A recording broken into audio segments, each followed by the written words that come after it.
Honourable members, good morning. Good morning to our guests. Welcome to Parliament, and good morning to our colleagues here from the Parliament support staff. I think there are some journalists, researchers, members of the public, interested and affected parties. Welcome to this. I think it's the fifth or fourth week of our inquiry. I lose count into the Road Accident Fund. So let me just explain what we are doing here. So this is not a court. We are not here to find anyone guilty of anything at all. We may make observations. We will make observations based on information provided to us by various parties. There were public submissions. We've asked the Road Accident Fund for documents. They've sent us a huge number of documents to consider. Witnesses submit affidavits, presentations, and so on to the committee. And we're going to use the totality of that information to make observations and reach conclusions on matters that are within our terms of reference.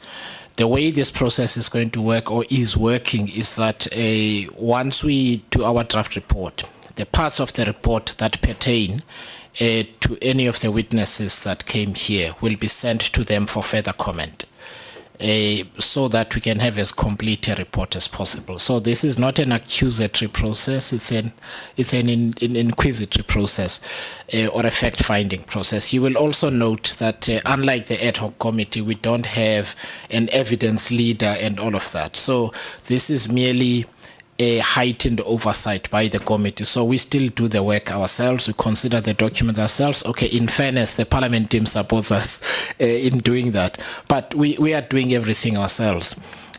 We also implore all the witnesses to keep things as simple as possible.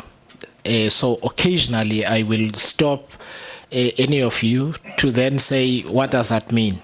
Even if it seems obvious to you, don't feel that you're patronizing us. We're doing this for ourselves, but also for the members of the public who are following the proceedings, so that they may understand. So the first thing that the order of the proceedings is this. We are going to start with you, Mr. Vanesian, from PwC. We're going to do your portion and be done. And then we are then going to deal with our colleagues from the Road Accident Fund. You are welcome to stay or go at your decision, at your discretion. So you're not obliged. Once you've finished your testimony, then you're not obliged.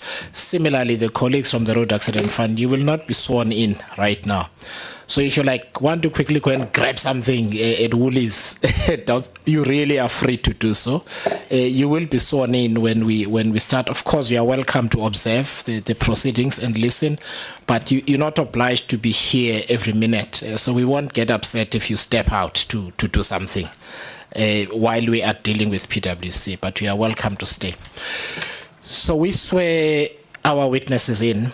Ms. Ibrahim, that all of you have dealt with, works for Parliament. She's part of the Parliament legal team. She is available to all witnesses to assist them with coming to the committee. And what she will do is she will explain the rules under which we are conducting this process, and then she will swear you in. And I don't know if Ms. Ibrahim, in fact, we can swear the RAF colleagues when we start with them. I think let's do that. So she will swear you in, and then once we are done, I will begin with an initial set of questions. I understand you've got a presentation. Let us decide at the end of that initial set of questions whether the presentation is necessary. What you are welcome to do is to keep it on, so that if any of the members have got questions regarding any of the matters we've canvassed, you can put up the presentation and speak to that slide. So you are welcome to do that as well. So we are not discarding it altogether, if that's okay. All right, thank you very much. Ms. Ibrahim, let me hand over to you. Thank you, Chairperson, and good morning to yourself, the honourable members, and everyone else present. Chair, if I can please request the RAF officials to listen to the rules and me reciting how the oath is administered, just so that I don't have to redo it when I get to them, and I can just administer the oath. It will save us some time. So before you run off to Woolies, and then if you do have any questions, you're welcome to raise that with me before you start later on this morning. Thank you, Chair. I did have a brief moment to speak to Mr. Van Heestien and his legal representatives this morning.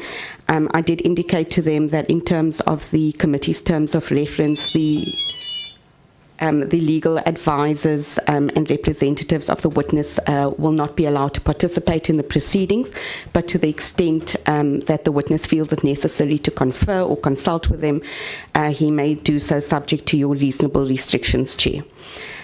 Sir, you've been invited, subject to the provisions of Section 16 of the Powers, Privileges and Immunities of Parliament and Provincial Legislatures Act of 2004, read together with National Assembly Rule 168, which provides witnesses appearing before Parliament with certain privileges to appear before the Standing Committee on Public Accounts in connection with its oversight inquiry into the Road Accident Fund.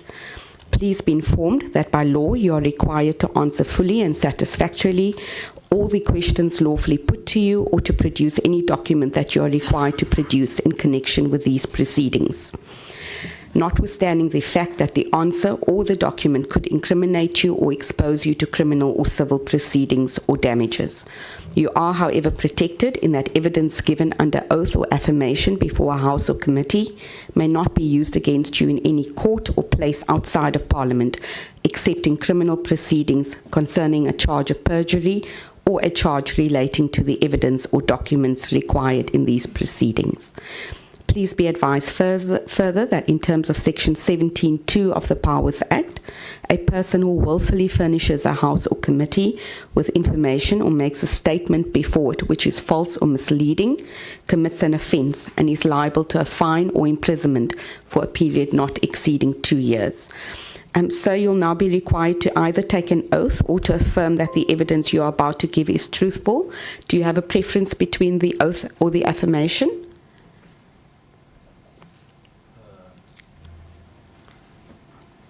I'll take the oath, right? The oath. Okay, yes. Thank you. If I can please ask you to raise your right hand and repeat after me. I swear that the evidence I shall give I swear that the evidence I shall give shall be the truth, shall be the truth, the whole truth, the whole truth, and nothing but the truth. and nothing but the truth. So help me God. So help me God. So you're now duly sworn in for the duration of the proceedings. Thank you.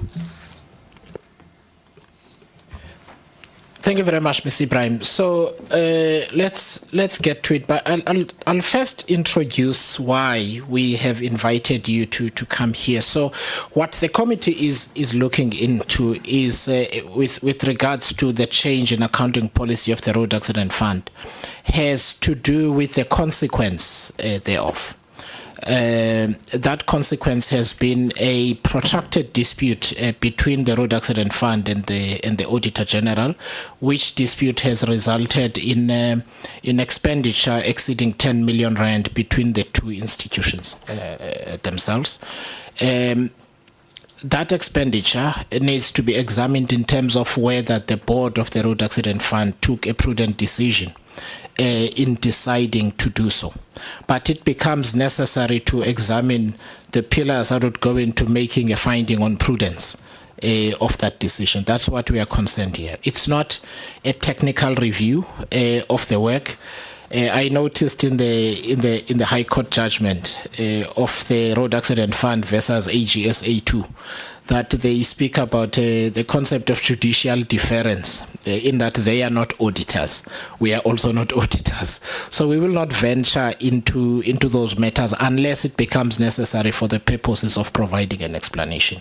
We certainly understand the law to say that the board, at least once a year, so at most once a year, may consider changing its accounting policies. But there's a whole lot of caveats with respect to what the guidelines for changing that accounting standard are. So that is the context and the focus of our inquiry. There is a second reason why we are looking at this matter, and that is the finance minister is responsible for presenting consolidated national accounts to Parliament. As a result of this dispute between the Road Accident Fund and the Auditor General, and I'll ask you to opine on an aspect of it later on, we have had a situation where before this same Parliament, the Finance Minister presents one set of consolidated financial accounts which expresses liabilities of the Road Accident Fund in terms of the previous accounting policy and the standard approved by the Accounting Standards Board, and the Road Accident Fund applies a different method, and both arrive before Parliament and they are never resolved. And nonetheless, Parliament passes a resolution to adopt the budget as it is. The same situation will arise beginning next week when the Finance Minister is here. That is constitutionally offensive potentially and needs to be resolved as soon as possible. So that is a second part that is a second reason. The third reason is that, of course, the change in accounting policy also leads management to record accounting events in a particular way, which has got an impact on claimants. And I will ask you a couple of questions relating to the recordal of liabilities at different stages vis-a-vis the opinion of the Road Accident Fund in terms of what constitutes a liability worthy of consideration by it for the purposes of its financial statements. And so we will get into that, but it's had a material impact, we believe, on some of the claimants themselves. So that's why we're here. But in order to orientate all of us to your role, to the role PwC plays in general and at the Road Accident Fund, and also this matter itself, I think it will be about 10 questions in total.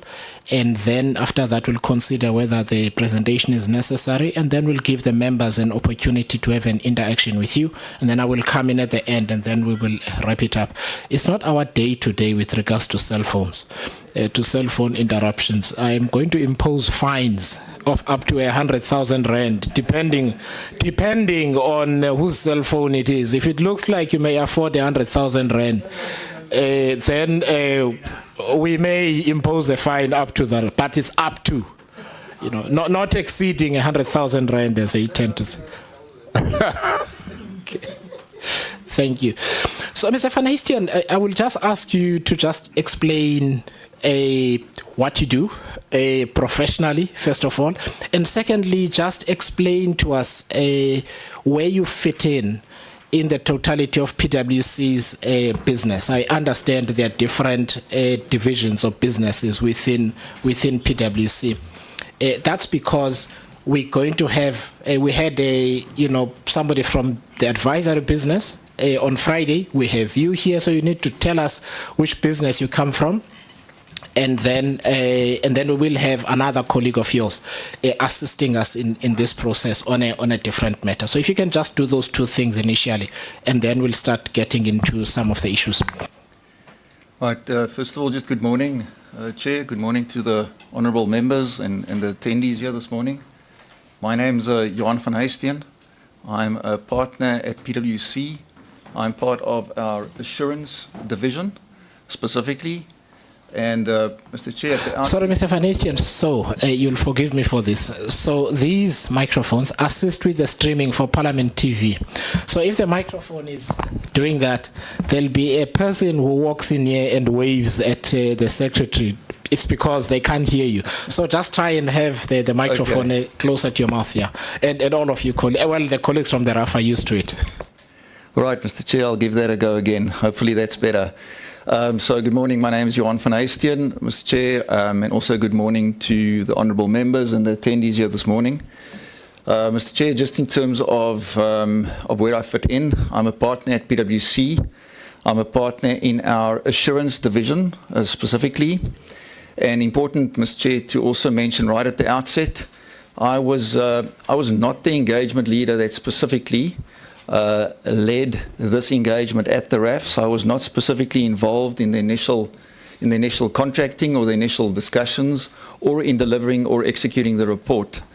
The engagement leader that was actually responsible for that is no longer with PwC, and as a result, I'm representing PwC today, having read through all the documents that have been tabled, and specifically in that capacity, Mr. Chair.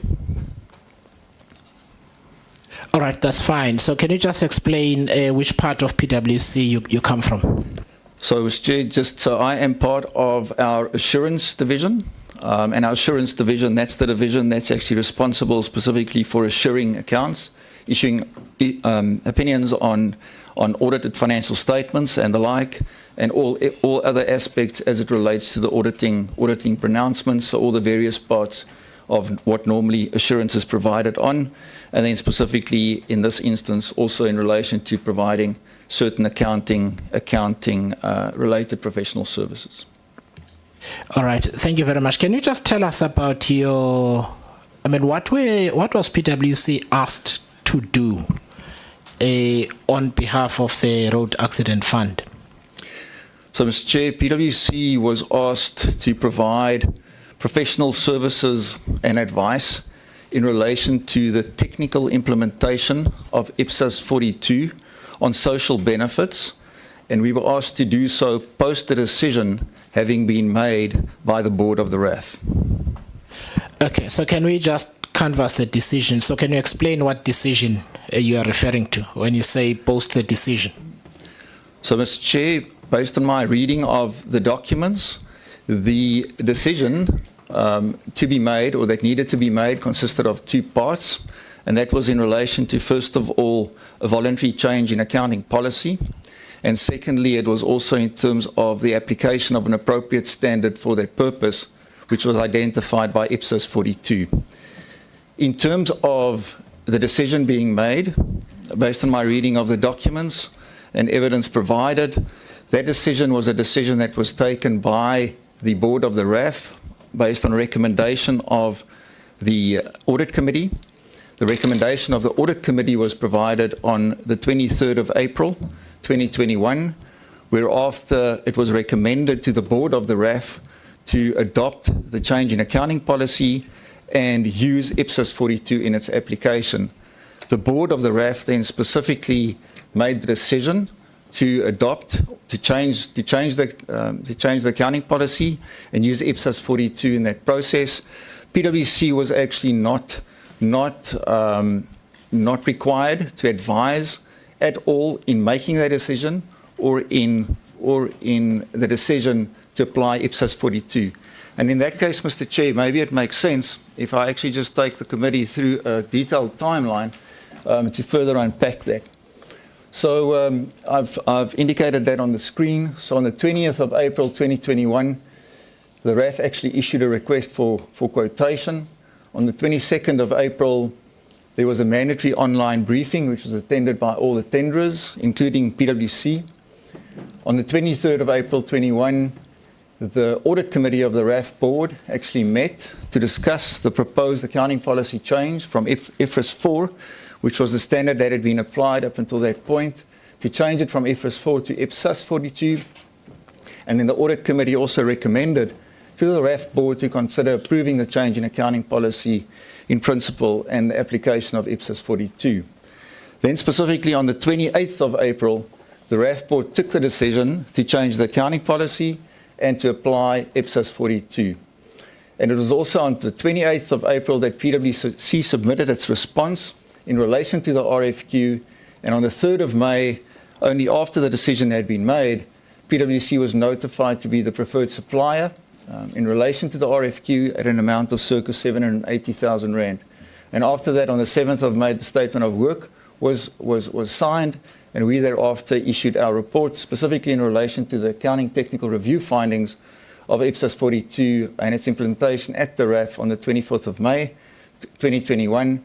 And thereafter, on the 9th of July 2021, we presented or tabled the second part of the engagement, which actually specifically related to presentation of our findings and recommendations in relation to the actuarial measurement of the IPSAS 42 claims liabilities. Thanks, Mr. Van Eysteren. In fact, please keep this on. So if I look at this timeline in its totality, I obviously get confused, which is that on the 20th of April 2021, there's a request for quotation for the kind of work that you ended up doing. But the board has not yet taken a decision, as I understand, because that decision comes 8 days later on the 28th of April 2021. Sorry, Mr. Chair, just to clarify, so the board actually made the decision on the 28th the board made the decision on the 28th of April, and that was only the date at which PwC submitted its response to the RFQ as such. So the board had made the decision prior to PwC's involvement. No, I'm not accusing you of anything. We're now just looking at the timeline for now. I'm saying just in terms of how logically one would take a decision, at the time that you are asked to perform the work, the board has actually not changed the accounting policy. It's clear.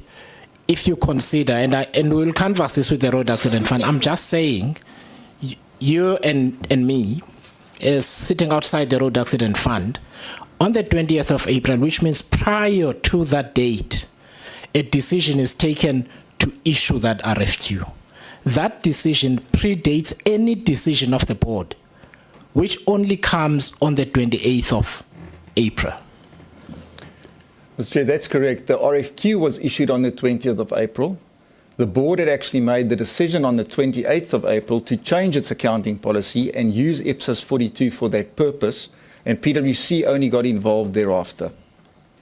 Okay, which means you were asked to do work on a decision of the board that did not yet exist, basically, on a change that was not yet effective. Couldn't be implemented clearly. So, Mr. Chair, just to clarify that, so the decision had been made to change the accounting policy and use IPSAS 42 for that purpose, but at that point in time it had not yet been affected into the financial statements.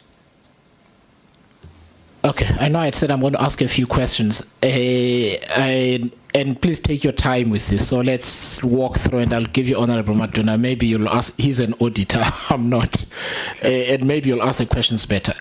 My understanding is on the 20th of April, the RAF issued an RFQ. That's the first time you get to know that the Road Accident Fund needs a certain piece of work done. To simplify, I would expect the event of the 20th of April to occur at any point from the 29th of April, because the board has now made a decision.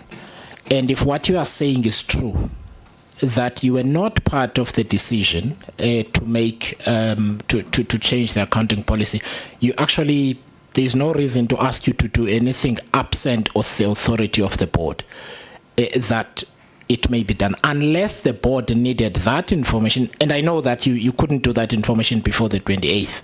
So that's not what I'm saying. I'm just saying the timeline is funny, is strange. Funny in South African language, but it's strange, in that the board only takes a decision on the same matter that you are asked to advise on, post facto, almost. That's what it would appear on its face. Mr. Chair, just in terms of process, perhaps important to clarify that prior to the meeting of the board, there is also a meeting of the Audit Committee of the RAF. At the meeting of the Audit Committee of the RAF, a recommendation is made that the accounting policy be changed and that IPSAS 42 be applied for that purpose. And at that Audit Committee, it is resolved for that decision to be taken to the board. That Audit Committee meeting, I'm advised, already occurred on the 6th of April of 2021. Okay, so what about the 23rd of April that's recorded in the slide?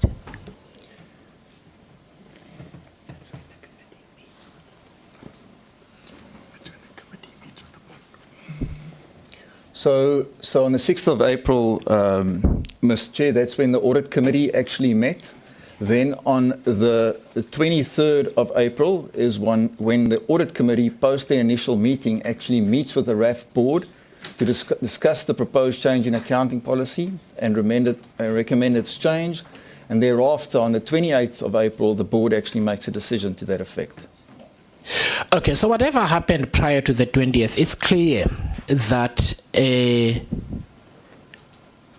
predates a decision of either the audit committee or the board. Because on the 23rd of April, your slide says audit committee of the RAF board met to discuss a proposed accounting policy change. I would assume that is from the executive committee, from my understanding of how boards work, but anyway, a audit committee of the RAF board met to discuss a proposed accounting policy change from IFRS 4 to IPSAS 42 and recommended that the RAF board consider approving both the change in accounting policy. So as I would understand, the chair of the audit committee would then table the proposal before the full board of the Road Accident Fund. And if the word proposed there, it implies that there was no decision yet on it. I mean, look, for your purposes, we'll have to double check this information with the RAF. I felt it was important to just sift through this timeline properly and understand what happened. We will get an opportunity with the Road Accident Fund at a later stage to clear this matter up, but it appears to be an anomaly. But my colleague over there, Honorable Matuna, I think you had a clarification to seek.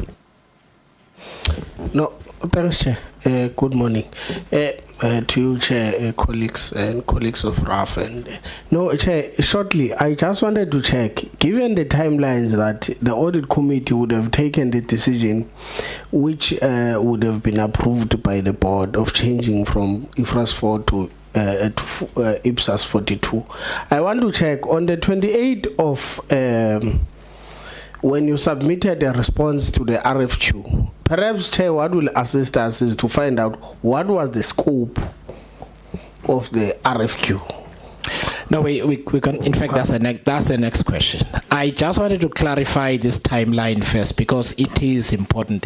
There appears to be an overlap in authorities here, because if my assumption is that the board may say no, the board has no obligation to agree with what management says. That's what boards do, right? If the board says no, the RFQ has to be withdrawn. It would naturally follow. And one of the things we need to canvass with the board, therefore, and with the RAF is why it appeared to be a fait accompli. In fact, the date on which it expires is the date on which the board is supposed to only deliberate then. And if I was on the board of the entity and I saw that, I would really lose my head because we're being treated as a rubber stamp. That's what it appears on its face. That was the point. The timelines don't work, but let's ask. What were you therefore asked to do? Again, to simplify, I know you covered it. Can you just walk us through clearly? Because you've said that you were not asked to advise on the decision on whether to change the policy or not. You submitted your response on the 28th of April 2021, the same day as the board meeting where the board was going to decide. So what were you advising on? So I know you dealt with this, but it's clear from the members' question that it's important to just canvass this. And I don't want to testify on your behalf, so please go over that ground again. Thank you, Mr. Chair. So we were appointed to provide professional services and advice in relation to the implementation of IPSAS 42 post the decision having been taken by the board. We were actually not required. Okay, so you've considered documents, right? You keep using the term post the decision. This is what got us stuck on this slide. You do appreciate that. Post the decision. But on your same presentation, the decision actually is after you were asked, which suggests to us as outsiders, there was no decision yet. So to what gives you that, what is the basis of you saying post the decision? Whose decision? Mr. Chair, it was post the decision of the board, and in fact, subsequent to that, the RAF actually confirmed and represented to us that we were never engaged to provide any accounting opinion or any advice in relation to the decision to change the accounting policy or the applicability of IPSAS 42 specifically. We were engaged to actually, post that decision having been made, to specifically provide advice and services in relation to the technical implementation of that standard after the decision had been made. And that's been represented to us by the RAF, and it's actually in documents that's been reflected to us. What document are you referring to that told you that a decision had been taken prior to the 20th of April? So, Mr. Chair, that was specifically as part of lawyers' letters that were actually provided to us subsequently, where it is actually where it stated that at no point in time was PwC requested to provide any advice or accounting advice in relation to the decision itself. So, Mr. Van Eisten, I'm looking for a document dated prior to the 20th, or at least on the 20th, or at some point between the 20th or the 28th, or at least prior to the 28th, that gave you the understanding at the time of the RFQ that the decision had already been taken. It can't be a decision from later. It can't be something that you get told later, because here's the possibility, Mr. Van Eisten, is that if all you're relying on is an account from the Road Accident Fund to say a decision had been taken prior, it appears to have been untrue, because on the basis of this timeline, it would be untrue, clearly. Those two cannot exist next to each other. Your assertion that a decision had been taken prior, and the recorder on that slide that on the 28th, the RAF board took the decision. You do appreciate that. I'm not fighting with you. I'm trying to resolve this.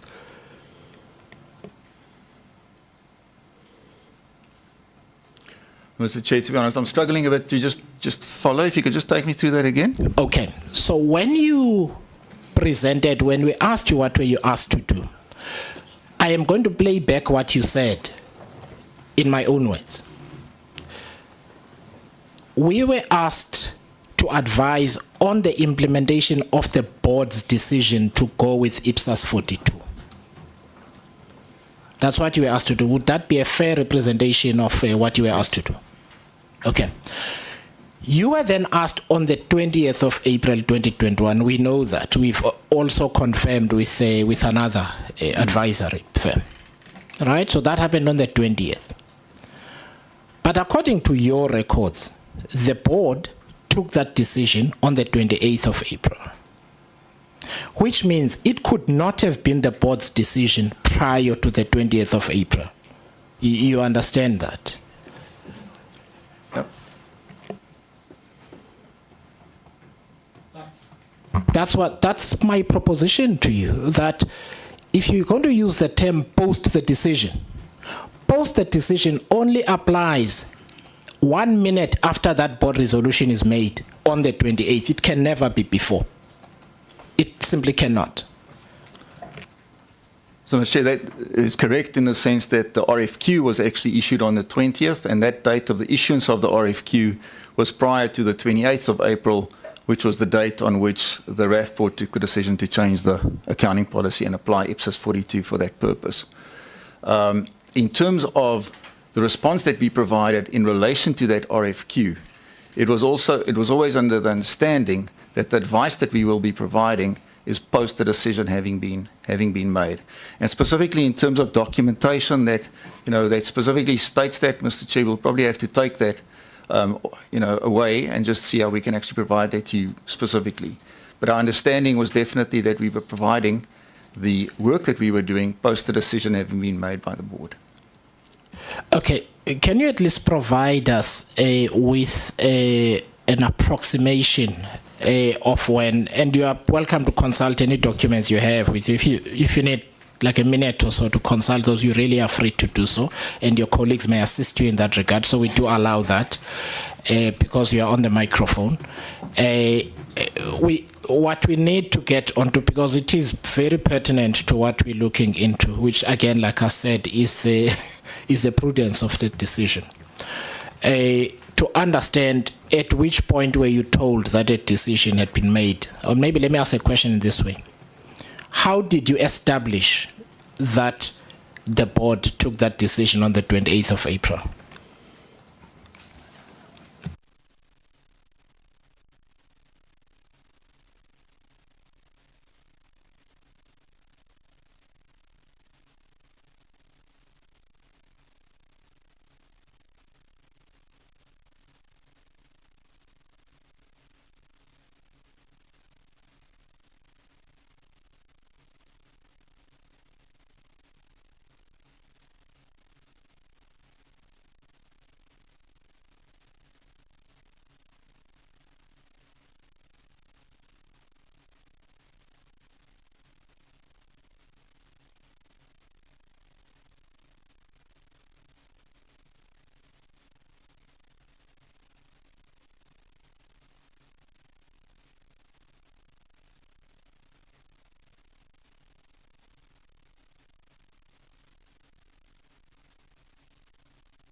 Okay, so I'm quite happy to move on for now. So let's do this so that we're not unduly delayed. So let your colleagues locate the document. I shall return to this point later on because I do want us to get to the end, and then we'll return. So, gentlemen, please take your time, try and locate the document, and then you come back. So, Mr. Van Eystian, let's just move on for now from this. But let us for now operate on the assumption that you were told that the board has taken a decision to change the accounting policy, and therefore you are required to then advise on its implementation. That's correct, yes, Mr. Chair. What would be the components of that advice in simple terms? So, Mr. Chair, if I could actually just go to the presentation again, where we've actually outlined specifically the project scope and the deliverables that we specifically delivered. I think the engagement, Mr. Chair, actually consisted of two parts. The first part was specifically in relation to the accounting policy presentation and disclosure, specifically in relation to IPSAS 42. And the second part of the engagement was in relation to the measurement of the liabilities under the standard, under the IPSAS 42 standard. When looking at the scope of part one of the engagement, it actually consisted of three parts. The first part was in relation to the review of the social benefits accounting policy, development against the accounting standard. Secondly, it was also then, and that is basically how we measure the accounting policy that was developed by management against the requirements of IPSAS 42. The second part of part one specifically related into the IPSAS 42 presentation and disclosure. Now, the specific standard, in terms of the way that it's drafted, of course, includes specific requirements as to how the impact of the application of the standard need to be presented and disclosed. And as part of that, we actually reviewed the presentation and disclosure as provided to us by management against the requirements of IPSAS 42 and the newly developed accounting policy, and against that reported any shortcomings that we noted, and also, provided some guidance on best practice. The last part of that, Mr. Chair, was then specifically in terms of GRAP 3 presentation and disclosure, and just for the benefit of the committee and honourable members. So GRAP 3 is specifically the standard that deals with the requirements that need to be complied with when you actually change, when you actually effect a voluntary change in your accounting policy. And in terms of that standard, we were then required to, and that standard specifically outlines what the requirements are in terms of what need to be presented in the financial statements. And we were required under that specific part of phase one to basically review the presentation and disclosures that have actually been put forward by management in relation to the change in accounting policy as it is reflected in the financial statements under the requirements of GRAP 3. And then in addition to that, also report on shortcomings noted and provide some feedback in relation to best practice disclosure. And that actually resulted in the deliverable, our closeout report being issued to the RAF, during May, as indicated on the previous slide. Mr. Chair, I also just wanted to touch briefly on the second part of the engagement that we were required to perform services on, and that was specifically in relation to the measurement of the IPSAS 42 liability, and that actually also included a whole different substreams in terms of information to be looked at, all the way from the governance data and reporting side of things, the process, the end-to-end process, the documentation thereof, the methodology and assumptions that actually go into the actuarial valuations that are performed in order to estimate this liability, and then also, evaluate and identify any risks that are embedded in the application of the model. The outcome of the work that we actually performed in relation to part two was actually a specific closeout report, and that report included certain detailed findings and shortcomings and recommendations, in relation to the measurement model, which is presented to management for their consideration, and for management then to decide which of those recommendations to adopt and which controls to implement. All right. So the next few questions. go to the consideration, PwC's consideration of what a requirement to agree, to accept, to fulfill from a potential client.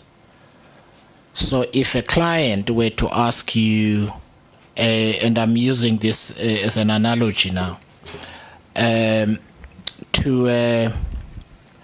advise on the best way to use unlicensed firearms without getting caught, I'm assuming, I mean, you wouldn't want to get involved with that kind of thing.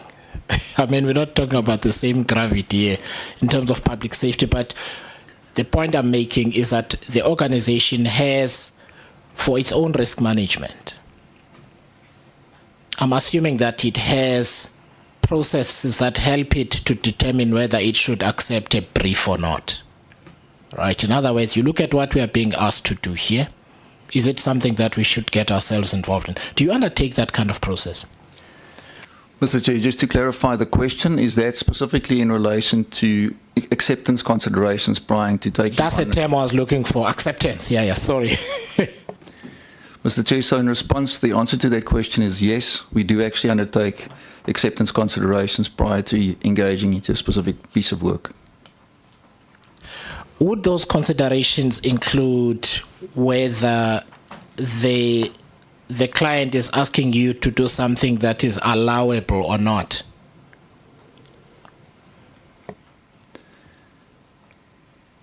Mr. Chair, as part of that, as part of those considerations, that would actually be part of considerations in terms of considering whether it's allowable. You know, we would not find ourselves in a position where we actually advise on something that is clearly unlawful. That would be inappropriate. You do know that the change in accounting policy has now been declared unlawful, right? Mr. Chair, I am aware of that. Importantly, though, is that in relation to the declaration or the additional communication that was issued by the Accounting Standards Board, I think the timing is quite important in the sense that when we issued our report, which was issued in May 2021, based on the accounting literature and guidance that was effective at that point in time, we actually made our conclusion. Subsequent to that and subsequent to the issuance of our report in May 2021, the ASB actually issued some clarified, and that's the Accounting Standards Board, the standard setter in terms of determining what is allowable under the application of GRAP. The standard setter actually issued further guidance in that, where it was then determined that the application of IPSAS 42 would no longer be allowed in terms of determining a voluntary change in accounting policy, and that would not be seen to be GRAP compliant any longer. But importantly, Mr. Chair, that decision was actually only reached in September of 2021, post the issuance of our report. Okay, later on we will canvass a paragraph in the RAF versus AGSA 2 in which the judgment partly turns on correspondence from 2016 from the Accounting Standards Board. But we'll get to that. We'll get to that later. The only reason I'm asking this question is that even if you were not asked to opine on whether that the RAF should do this, I think the expectation from a member of the public would not be unreasonable that an entity like yours would consider whether what we are being asked to do is allowable or not. Right? I'm just asking that on the general. You've got a different view of. So basically what you are saying to me is that in your opinion, therefore, at the time that you provided the advice, you thought that the Road Accident Fund could apply its own standard absent of the Accounting Standards Board, over and above whatever a directive or advice the Accounting Standards Board said, because in your view, the Accounting Standards Board only opined with a high degree of clarity after it provided the advice. But otherwise, before that, you felt that they could do it. Or at best, the position of the ASB was ambiguous. But you nonetheless felt that if the Road Accident Fund or any other entity wanted to use an international standard not yet adopted by the Accounting Standards Board, they could use it. Yeah, Mr. Chair, I think that it's very important that in terms of perhaps the last part of your question first, in terms of the specific accounting standards and the GRAP framework, the GRAP framework specifically makes provision under the accounting standard that deals with us as GRAP 3, for a preparer to basically adopt or do a voluntary change in accounting policy. It is allowed in terms of the standard. And in fact, that standard actually determines that to the extent that management exercises their judgment in order to change the accounting policy, and that normally happens when we're dealing with a specific transaction or facts circumstances that are not otherwise dealt with in GRAP. And it actually carries on to say that in management, and when management actually decides or exercises their judgment, the first framework that you would actually go to in order to obtain the accounting guidance that you can use for that purpose is in fact the IPSAS as issued by the IPSAS board. So that is the first, in descending order, that's the first body of framework that you will actually look to in order to develop such a voluntary change in accounting policy. And at that point in time, in 2019, the IPSAS board had already issued IPSAS 42, and the GRAP framework at that point in time, together with the reading of Directive 5, made provision for the use of that in the specific scenario where the facts and circumstances are not dealt with or not catered for specifically in the standards. Okay, so your view then is that the ASB wasn't clear until sometime in September 2021 as to what could happen. That's correct, Mr. Chair. In fact, the Directive 5, which is not an accounting standard itself, but it actually sets the GRAP standards against which entities like the RAF should be reporting. And up until that point, the guidance that was issued by the ASB in Directive 5 only made reference to the application of IFRS 4, which is the predecessor standard that was applied, and specifically in terms of the correspondence issued, indicates that IFRS 4 should only be applied or should be considered in the application of insurance activities, and it specifically stated that it's actually not mandatory, nor is it authoritative in terms of its application. And at that point in time, Mr. Chair, there was no reference specifically in the GRAP framework to deal with specifically the accounting concept of social benefits. And as a result, there was not clear guidance as to how social benefits should actually be applied. There was merely correspondence to indicate that IFRS 4 should actually be considered in doing so. Were you privy to correspondence between the RAF and the Accounting Standards Board historically on the matter? Mr. Chair, yes, to some extent though. Did you, as PwC, have opportunity to consider the court papers and the annexures thereto in the litigation between the AG and the Road Accident Fund? Mr. Chair, I personally have not looked at those court papers specifically, so no. Because where I'm going at is you might have to look at those submissions versus the documents that you had in your possession and work out whether you had everything or not. Because the judgment of the High Court does not turn on the 2021 event. It simply doesn't. It also turns on the principle of consistency in accounting and so on. But let me just last two questions and then I'll hand over to the members. The High Court makes an example because this is what then we understand has now happened in practice, right? Which is, if I submit my claim and it's in the system, it's in court, we've now quantified it, I'm claiming however much. I mean, it's incredibly difficult to get one through the door anyway, but that's a discussion for another group of people. And my claim is now in the, so it's a claim outstanding. There's over 430,000 of these things as of the end of March this year. 430 something odd thousand, 435,000 thereabouts. Those never make it to the financial statements as liabilities. They don't.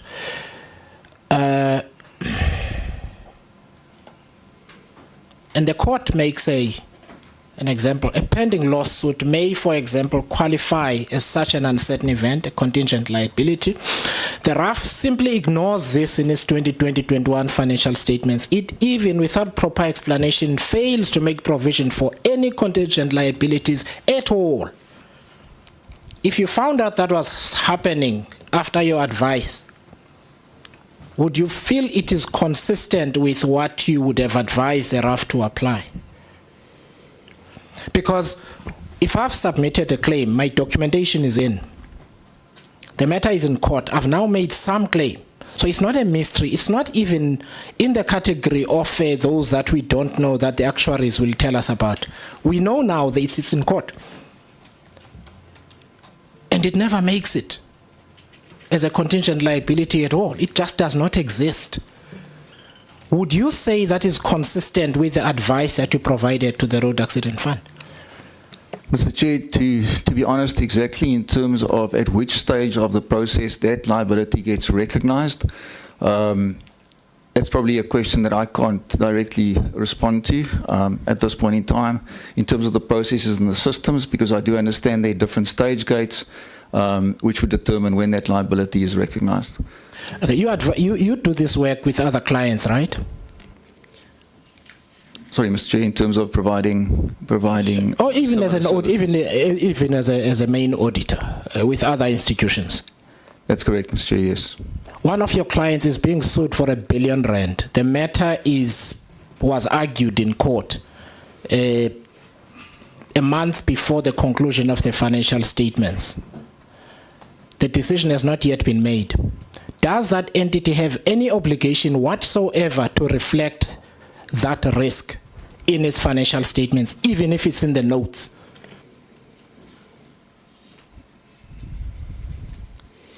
Mr. Chair, probably, I think, first of all, the accounting guidance that you would consider in terms of determining that was not part of the scope of our engagement specifically. I'm asking generally, not in terms of the Road Accident Fund. My understanding, and I've reported on financial statements for years, if there is such an event, management cannot simply pretend it does not exist, because the users of the financial statements have to understand that if we declare a profit of 500 million, a week after the publication of those financial statements, we could be 500 million rand short. And it can't be that you are uncertain as to whether shareholders and other stakeholders should be made aware that an event could occur post the publication of these financial statements that will materially change these financial statements. Certainly, Mr. Van Eisten, you would know what should happen in that case. Yeah, Mr. Chair, so financial statements by its definition should actually provide information that's useful for the users in terms of their economic decision making in relation to the financial statements itself. In doing so, financial statements should actually outline, some of the financial risks in relation to the set of financial statements as a general response or remark to your comment. Specifically, then, in relation to the disclosure of contingent liabilities as such, in order to disclose contingent liabilities, it actually needs to fall within a specific GRAP standard that deals with that, and that would actually only be disclosed to the extent that there is a present obligation. And the question then actually arises, when does that present obligation arise? And in accordance with IPSAS 42 on social benefits, that obligation only arises once the eligibility criteria have been met.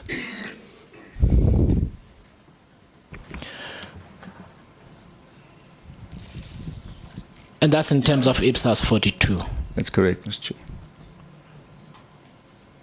Did you examine in the RAF's claims management process at which point eligibility is considered, is concluded? A decision on eligibility is concluded, because you take that and then you apply it to the accounting, to the recordal of the accounting event. Mr. Chair, that probably gets to the detail of the execution of the engagement specifically. So I probably have to go back and just check our reports to see to what extent and in what detail we did consider that, Mr. Chair. But so for now, I'd like to get back to you on that question specifically in terms of how far we went in terms of determining when does a claim actually become eligible. Or when is the eligibility criteria met in order to record or recognize the claim? Okay, Mr. Bernice, I will come back to canvass some of these matters, but my understanding of the use of in the context of the road accident fund, one of the things that Parliament has to consider are proposals from the Finance Minister in respect of how the road accident fund is going to be resourced. Currently, that's a fuel levy. In order to do that, Parliament has to consider whether that fuel levy is sufficient in terms of the near-term obligations of the road accident fund. And when, for instance, because this is where the abuse potentially happens, if I don't want to create an accounting event, depending on what my motives are, I will simply never make a determination on eligibility. I just wouldn't. I'll let them die on the vine. And then the accounting event never happens. You understand where this could happen. And when we sit here in Parliament, we consider how the road accident fund is performing. And the worst metric appears to be conclusions on eligibility. They get stuck there. And in that category of people are people who can't walk, who need wheelchairs, who need medical care, they've got chronic pain, they need carers. They get stuck there for years. We meet IPSAS 42, we fail in the duty of care. That's why we're sitting here today. And so, I don't want to monopolize the thing, but these are the reasons why this is important. Because it would appear to me that actually the road accident fund has to determine, for instance, for people, has to if you die, we keep you waiting. Hopefully you, for yourself, you don't die. According to them, hopefully you actually do die. Then the whole thing falls away, or at least, but what appears to have happened here, apart from the confusion, and I will, before I hand over to the members, just ask if you managed to resolve the thing. It may be that the RFQ itself states, I don't know if you managed to locate that document, but the bottom line, Mr. Van Heestien, is that the application of an accounting policy, in fact, I do have one more question to ask here. Application of an accounting policy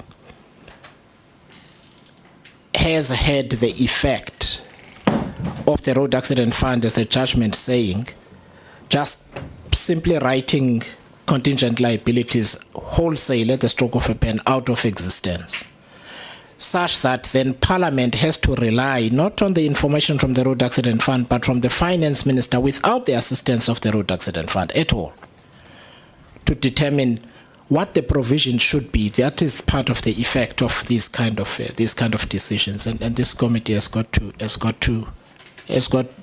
care about that. So, did you manage to find how you established that a decision had been taken? Someone has to have told you.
Thank you, Mr. Chair. Just in response to your question, specifically as it relates to the decision.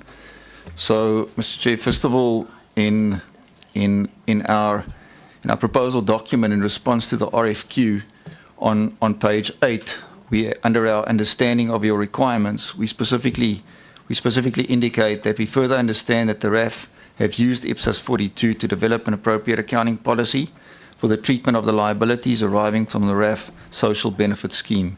And that was part, as I said, page 8 of our response to the RFQ. Then in addition, or subsequent to that, Mr. Chair, also in the court papers, specifically paragraph 89 of the RAF's replying affidavit, that confirmation is also, or representation is also provided. And then lastly, also in correspondence with the RAF's attorneys, subsequently, that has also been confirmed. Thanks, Mr. Van Eastern. So, please advise this committee on this statement. So, this is what we get from the Road Accident Fund. The proposed accounting policies were submitted to the Audit Committee and Board for approval and were approved. The annual financial statements of the Road Accident Fund for 2020-21 were then prepared using this accounting policy adopted by the Board of RAF as per GRAP standards and Directive 5 of the ASP. Prior to the approval by the Board of RAF and submission to AGSA, the annual financial statement was subjected to an independent review by an independent accounting firm, PwC, and a further independent assurance by internal audit. Did you participate in so I'm assuming that the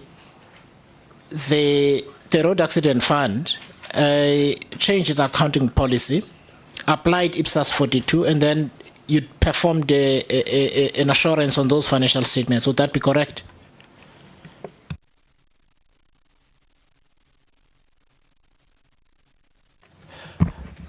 So,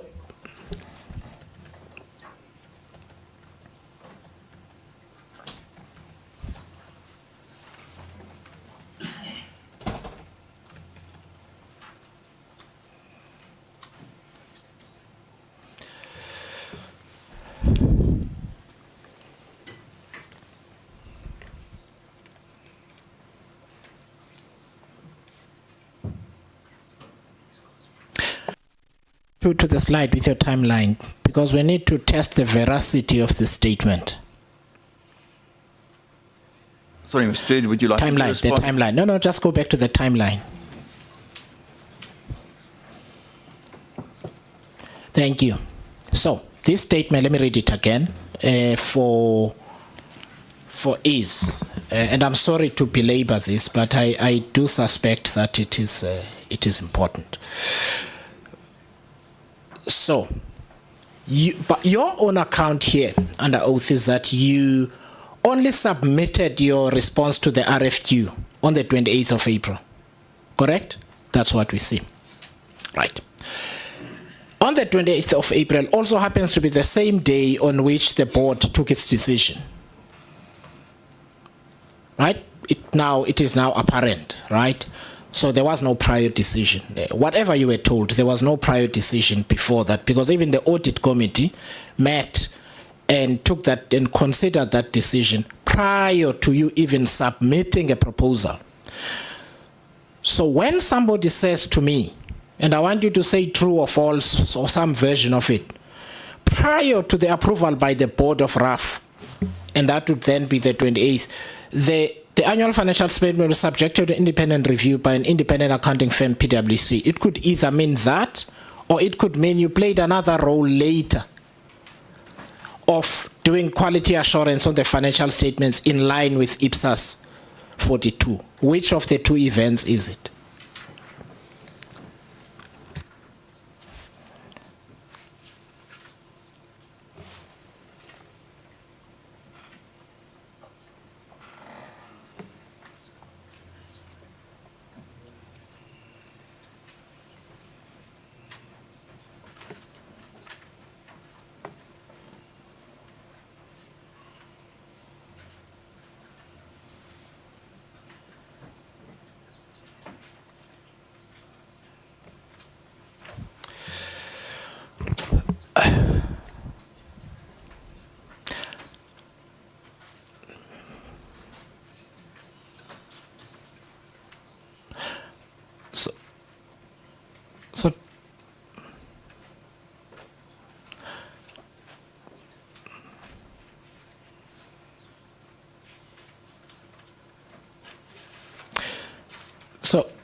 Gentlemen, are you able to resolve this question? So what I'm concerned about is that we are going to get almost infinitely delayed through constant consultation, and we don't want to deny you the opportunity to consult, right? But it could also amount to testimony by proxy.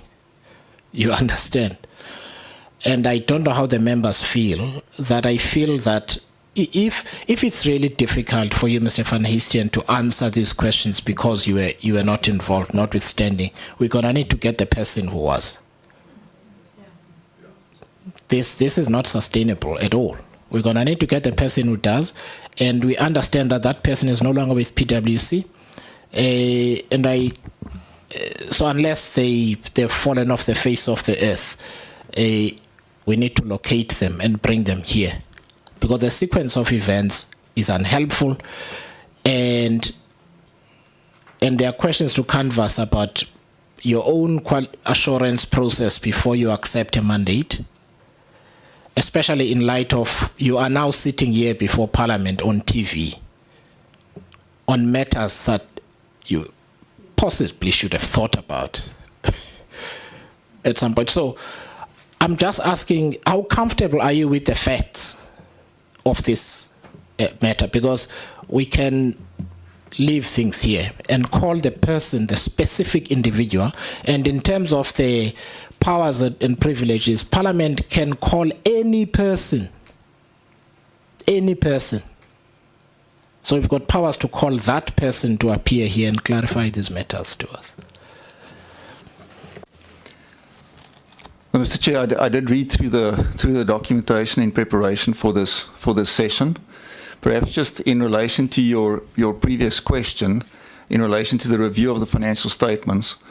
So PwC actually made it clear that we did not provide any assurance or any kind of comfort in relation to the financial statements itself.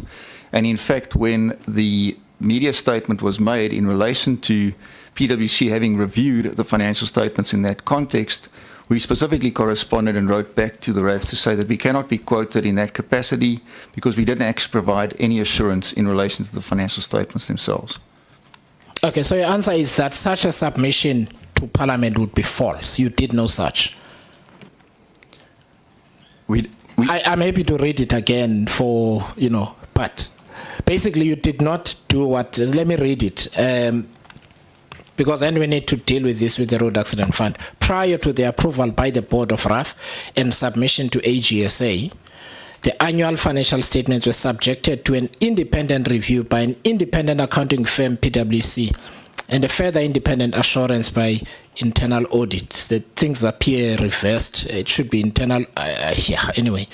But it does say it's you who provided the review. So then, because they were confident, because you've now said you've done it properly, they then submitted those to the Auditor General, and of course the wheels fell off famously thereafter, in their version, on the basis of your advice, on the basis of your assurance. So you're saying that's not true?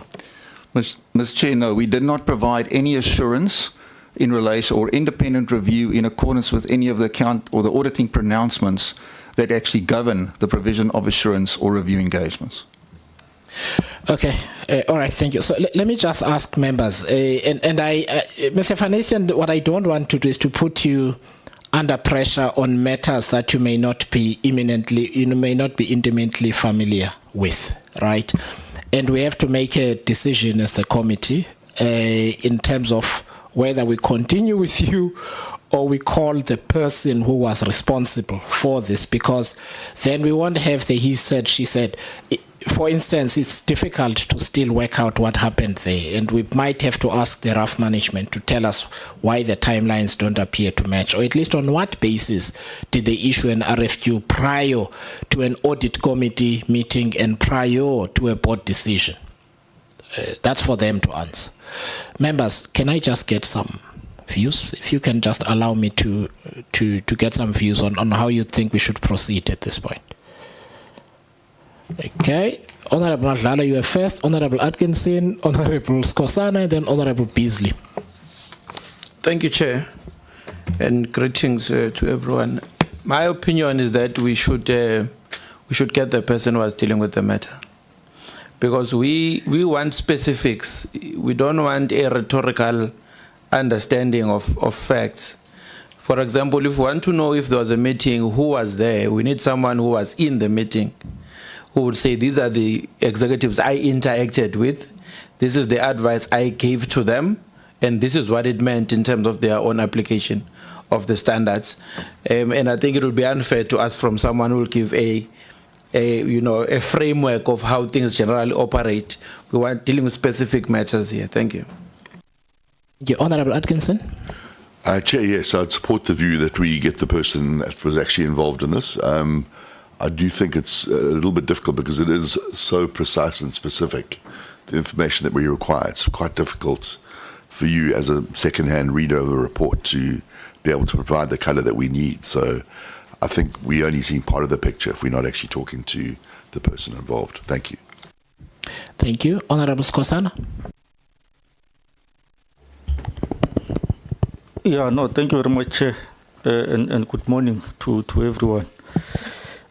Yeah, Chair, I do support the view that let's get the person who's more knowledgeable about these matters and who was directly involved on these things, because I think the answers that we're getting from Mr. Hastien, they don't assist this committee. So I do support that view. But having said that, I think we must also indicate that I think it's wrong for Mr. Hastien to answer on things that he don't know. I think he's supposed to be honest to say, I don't have a full information as far as these matters are concerned. Because he is trying to answer, but you can see that the dates and what he's saying, I mean, there's a serious contradiction. You attend a briefing on the 23rd, yet there's no decision on the matter. The decision is going to be taken on the 28th, but the RFQ is issued on the 20th, and on the 23rd you go to a briefing. What is the presentation at that particular briefing? Because there's no decision from the board to implement IPSAS 42, but yet there's a briefing on the 23rd that as PwC you attend. It doesn't make sense. It really doesn't make sense. It means the ref says let's assume ref call you in the briefing and then they says, no, we want to implement IPSAS 42, but we have not taken a decision. But we want a company that will advise us on the implementation part, but we are still going to take a decision whether we're going to implement it or not. I mean, it doesn't make any sense at all. So I think we need to also indicate that we are not happy about that. If you don't know, I think it was going to assist that from the start. You was just supposed to come out clean to say, I don't know, rather than mislead this house. And then now we have to release you and get somebody else. It really, we don't take that well as members of this committee. Thanks, Chair. Thank you very much. Honourable Beasley. Thank you, Chair, and greeting to colleagues. I fully endorse that we call the former partner responsible, because that timeline just doesn't add up. The 28th of April is a Wednesday. You submitted your response. It gets notified on the Monday. I just don't know how that's feasible. And then statement of work is signed on the 7th. The timeline just sounds that there was pre-discussions, and so something just doesn't add up with. I don't know how you can respond to such a big engagement on a Wednesday with Thursday, Friday and Saturday coming and be awarded on the Monday. The timelines just don't add up, Chair. And I'd just be interested to know what happened to the previous audit partner, because there are definitely warning flashing lights with this timeline. Thank you, Chair.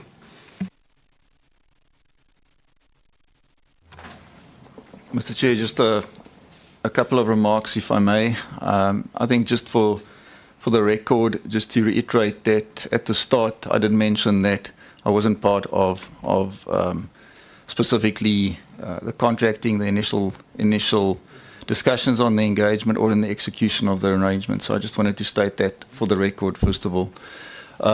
Secondly, just in terms of the question of the engagement leader that did conduct this engagement has actually retired since the issuance of the report. And then, if I may, Mr. Chair, just based on the question that the honourable member specifically asked on the online briefing session subsequent to the issuing of the RFQ, based on my reading of the documents, that session is one where management actually explains what is required in relation to the RFQ. Honourable Skosan.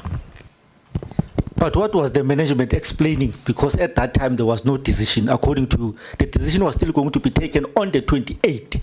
So on that online briefing, what was the management explaining about? Because you must explain when we have already taken a decision, that we have taken a decision to do this. So this is the scope of the whole project. So what was the management explaining at that time? Because the decision was still going to be taken on the 28th.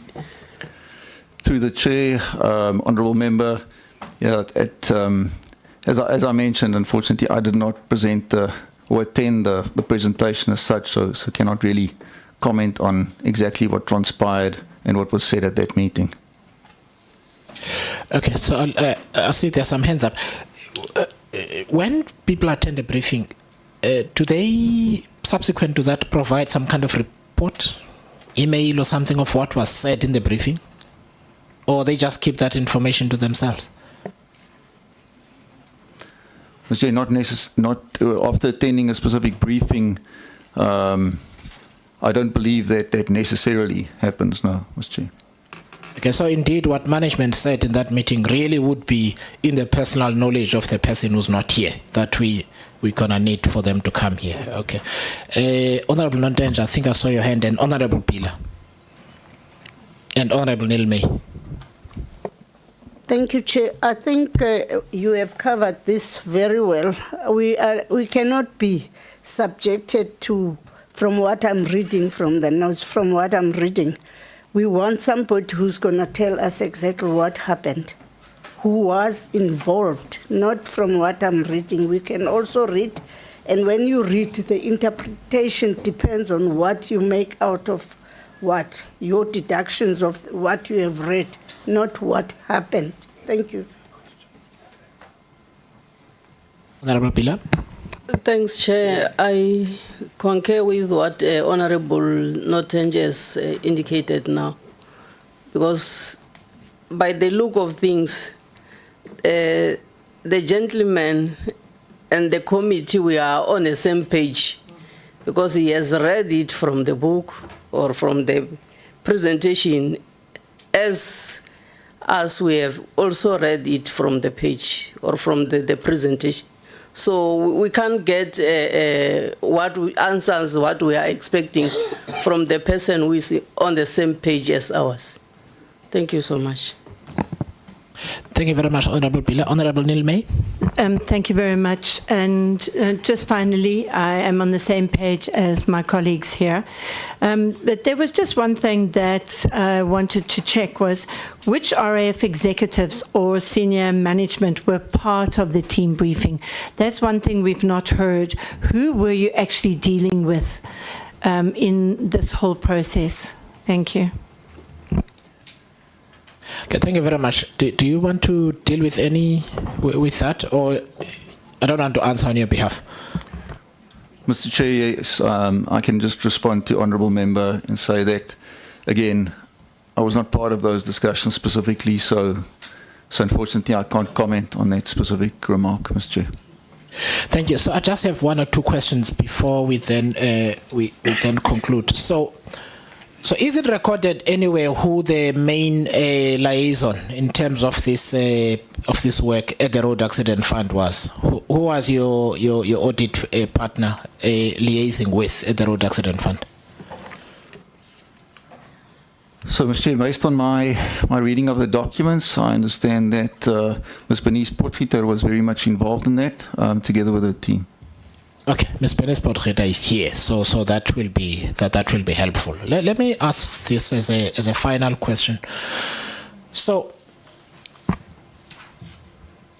and this is for your opinion. So what happens subsequent to all of this, and we're going to untangle hopefully what really happens and you know who took what decision and on what basis.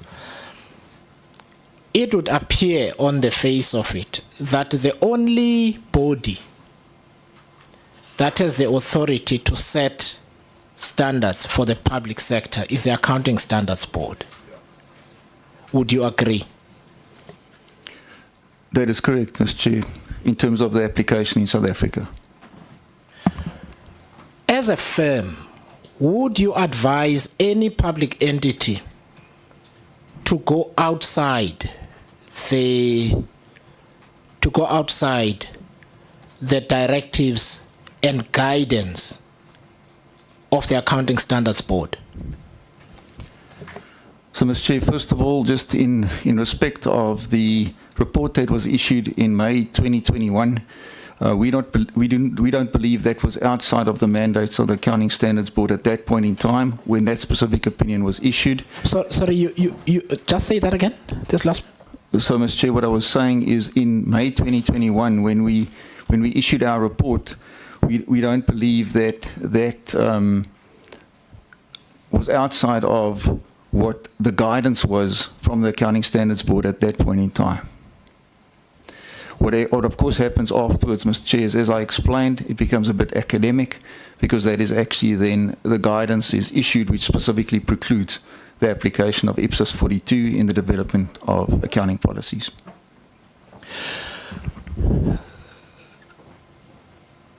So,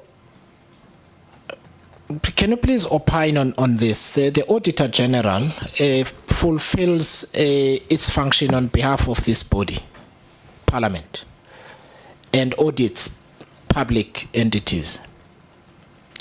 It considers the accounting policies of the various entities and also considers whether those align with the directives and guidance of the Accounting Standards Board, and then the architecture goes all the way up to the Public Finance Management Act, the relevant sections of the Public Finance Management Act, right? So, does the Auditor General, in your view, have the discretion to apply in its audit an accounting policy that falls outside the guidance and directives of the Accounting Standard Board? Or their job is to apply what is there? Mr. Chair, both the preparers and the AG would actually have to ensure that financial statements are actually prepared in accordance with the guidance or the GRAP framework that has been established. All right. Okay. So, Mr. Van Eestian, I want to thank you for being here. It's really important for us that we get to a level of granularity, at least in terms of the interactions, because there is the written information that we get, there is the testimony. So in other words, somebody says, I was in a meeting, and that information is usually useful. So, and I'll give you an example. We've had people here who've said we were instructed to not do something. It was a verbal instruction. That testimony enabled the Secretariat of the committee to write to the board and say, look for documents that pertain to this submission, verbal submission in Parliament, and tell us if you find anything between such days. And they've been able to produce them. So having somebody with personal knowledge of it can say, for instance, in the meeting, if I recall very well, was Mr. Smith. And we asked the Road Accident Fund for Mr. Smith to tell us also what happened in that meeting so that we can get a complete picture. It would be unfair to badger you with those kind of questions when you were not in the room. You do appreciate that. Otherwise, the members are going to get frustrated with you, and this process is not going to assist any of us. So you understand why we then have to secure your retired former colleague to appear before the committee. We are quite happy to support him or her in terms of their appearance here. You also all quite free to support, because in a sense they're still speaking to their job. So we're not saying we don't want to see your face again. We don't mind, but we want him on the microphone rather than you, so that he can provide color to some of these things. Because my suspicion is that that person would be able to say, no, in the briefing, actually, this is what was said in the briefing. You understand? That's where we got this impression, because the person said. That becomes more helpful for the committee, because we then leave that person alone and we go and we ask that person who performed the briefing, did you say X, Y, Z? So that's why. I hope you appreciate that. I appreciate that, Mr. Chair. Thank you very much. So I want to thank you for making the time, and also the preparation as well for this, and also for the presentation. It's actually been helpful in just distilling the timeline. When your colleague comes here, at least we can ask more granular questions, and you will notice that the members will then focus a lot on those, because it appears that some of the stuff was written, some of it wasn't, and it didn't come into your inbox. So we appreciate you. Thank you very much. Thank you, Mr. Chair. You are released, or you may stay, depending on what you prefer to do. Thank you very much. Thanks, Mr. Chair. Honourable members, so we were going to break at 11. I just want to look at the time. It's 10:40. Can we then convene at 11? We will then carry on. Whoever wants to take a body break can, but we'll carry on until lunch. Thank you very much.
Honorable members, welcome back, and thank you very much.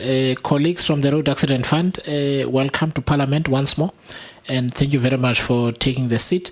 Just to be certain, your colleague is going to be assisting you. They're not testifying, right? Okay, because we don't want anyone without a name plate.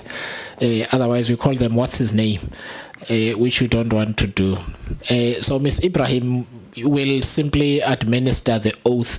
You guys do remember the initial explanation of the rules, and I assume she also had a conversation with you before, and just to explain. Okay, thank you very much. Ms. Ibrahim, please go ahead. Honorable Maduna, the swearing in is about to happen. Thank you. Over to you, Ms. Ibrahim. And it's a really solemn occasion when it's done. Thank you, Chair. Ms. Potgieter, I'll start with you, if that's okay. If you can please raise your right hand and repeat after me. I swear that the evidence I shall give I swear that the evidence I shall give shall be the truth, shall be the truth, the whole truth, the whole truth, and nothing but the truth. and nothing but the truth. So help me God. So help me God. Thank you, ma'am. You're now duly sworn in. Mr. Modiba will now do the same. If you could please raise your right hand. I swear that the evidence I shall give I swear that the evidence I shall give shall be the truth, shall be the truth, the whole truth, the whole truth, and nothing but the truth. nothing but the truth. So help me God. So help me God. Thank you, sir. You are both now duly sworn in for the duration of the proceedings. Thank you. Thank you very much, Ms. Ibrahim. So what we'll do is, so the committee has been furnished with, in your case, Mr. Modiba, with your affidavit. So you saw both of you, you saw the proceedings with PwC. We don't take a presentation and then we finish, because we'd have to keep you here until 2 a.m. like the ad hoc committee, which we don't want to do. So what we are going to do is we're going to go straight into a conversation, because the issues we want to canvass range right across the board. In terms of the information we've received and what we've been told as a committee. What is okay to say is, for example, because we don't expect you to remember everything. If you don't specifically remember something and you need to provide that information to the committee in writing, that's okay. If you need to ask your colleague to look for the information, we deal with it later, that's also okay. To do. If you were not in the room when something happened, you heard about it in the passage, you saw the difficulties we had with the gentleman. So what we typically encourage is that, look, if you heard in the canteen that something was done but you were not there, it's also okay to say, listen, I heard, I wasn't there, ask them. I'm not coaching, but I just want us to get to as helpful information as possible. The only thing I'm going to do, therefore, is to just basically go through the tell us about yourself and what you do, questions 1. But just so that you are not surprised in terms of what it is that we want to deal with broadly, I will just set them out thematically. Clearly, the accounting policy issue is an issue. We are not accountants. I'm not one. There are some accountants here. I'm not one, right? We are not here to probe whether the board should have, of course the board can change its accounting policy. The only expectation by the committee is that with all decisions that the board takes, it considers them properly, considers the risks and so on, and if the board is going to take on the Auditor General, if that decision is treated with the gravity that it does. The reason I'm saying the board is that the board is the accounting authority. It may appear that because you're here, we're going after certain people. No, we're looking at the institution. No management acts by themselves. So that is why we're calling various people with different roles in the organization to share information with us. But when we have to make a finding, we look at the totality of the information to say what should the conclusion be. And therefore, we won't ask you to explain the board's own decision. The board must explain its own decisions. You can tell us what you told the board, right? You can tell us what the board said in response, but then we have to go to the board and say, okay, management came to you, said the following, you concurred. Why did you concur? Explain yourselves. You understand? So we want to apportion responsibility where it belongs. So again, don't feel pressured to, and I always use the term, to carry somebody else's monkey. Carry your own. As far as your authority in the organization went, and we deal with that. So the issue of the accounting policy is one. We're just examining whether proper decision-making processes, in particular when it came to the dispute with the Auditor General, the amount of money spent thereon, and the effect that had on Parliament, as you would know, and so on. So that issue is important for us, especially when we consider what the judgments actually said, what the minister said to the Road Accident Fund, and so on, successive ministers said to the Road Accident Fund. That really is all. Okay, so that's one example. The second example that I can give, Mr. Modiba, more specifically to you, and this is not an accusation. You may have been in the room when we asked the former chief executive of the RAF, so where are these funds invested, and he declined to tell us. Now, that may be an issue that gets dispensed with in 15 seconds, and we're done with it, you know what I mean? We never got an answer, right? So there are certain issues that, in terms of our historical conversations we have had, there are things that have been said about you in the hearing, both of you. We need to give you an opportunity to respond to those. In fact, if an issue is pertaining to that and the members don't ask a question in relation to that issue, but something was said, you are welcome to say, Chair, I also want to address this issue because it has not been addressed. It was said here by witness XYZ that I did the following, or I was in a meeting. I want to tell you my version of what happened in that meeting. So that sort of thing is useful to the community. So the important thing is that we get a complete picture. So please feel free to do things like that. Feel free to also add on each other's inputs. If you're in the same meeting, Mr. Modiba has forgotten a detail, Ms. Potgieter, you feel that it's important for the committee to know, just ask me, can I add, Chair? I will allow you to add that information. So I just want to say, let's relax. I know the exchanges get testy, but honestly, let's just take it in the spirit from whence it comes. So there are issues that have been said. For example, we've asked questions about Ms. Potgieter about the BAC. No, we took this to the BAC, and the BAC made a decision. All we got was a decision of the BAC. Who chairs the BAC? No, Ms. Potgieter chairs it. Okay, now we can ask you, Ms. Potgieter, what happened in that BAC, right? Why did you guys decide in this way? Now you can tell us what the conversation was in the BAC. Then we get a complete picture. Both of you understand, right? So let's just take it there from. If, for instance, Ms. Potgieter or Mr. Modiba, you want to say, and witnesses have done this, where they say, I want to take you to paragraph 35, like the witness was doing. Please do that. Ms. Potgieter, you had a very detailed presentation. You are welcome to plug your laptop at a point where you feel there is a question that relates to something you've prepared and you want to show the members. That's also allowed. So let's just take it easy like that. And Parliament works like school. So when they want us in the house, we have to go. So if we don't finish, we'll continue thereafter, and then we can release you to rest and then go home. Is that fine? Any questions? We're all good. Okay, so let's just do the sort of the introductory questions, and then I will give the members an opportunity but like I said, please don't feel pressured to remember things. Then the committee accuses you of lying later on. We don't want that under oath. Okay.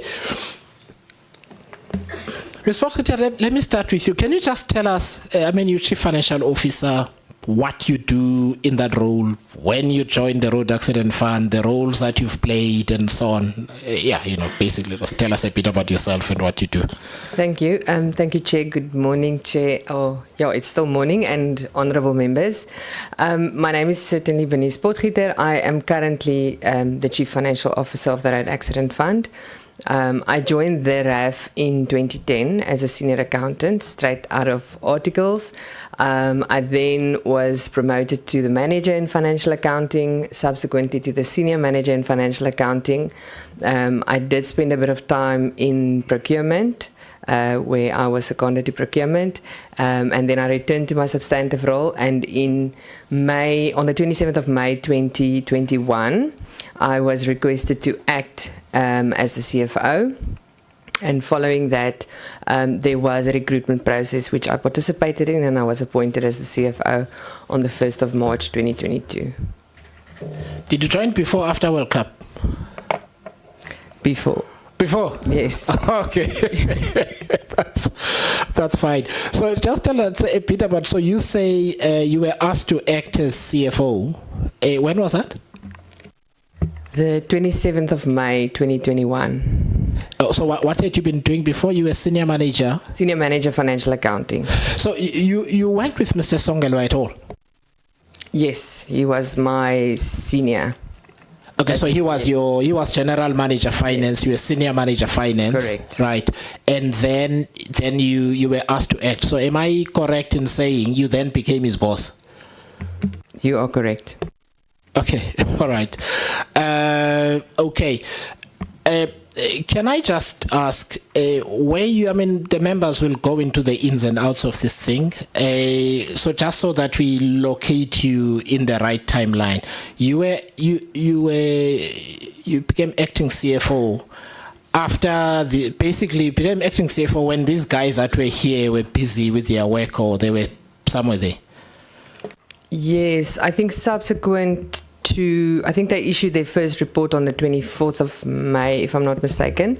And obviously subsequent to that, I became acting.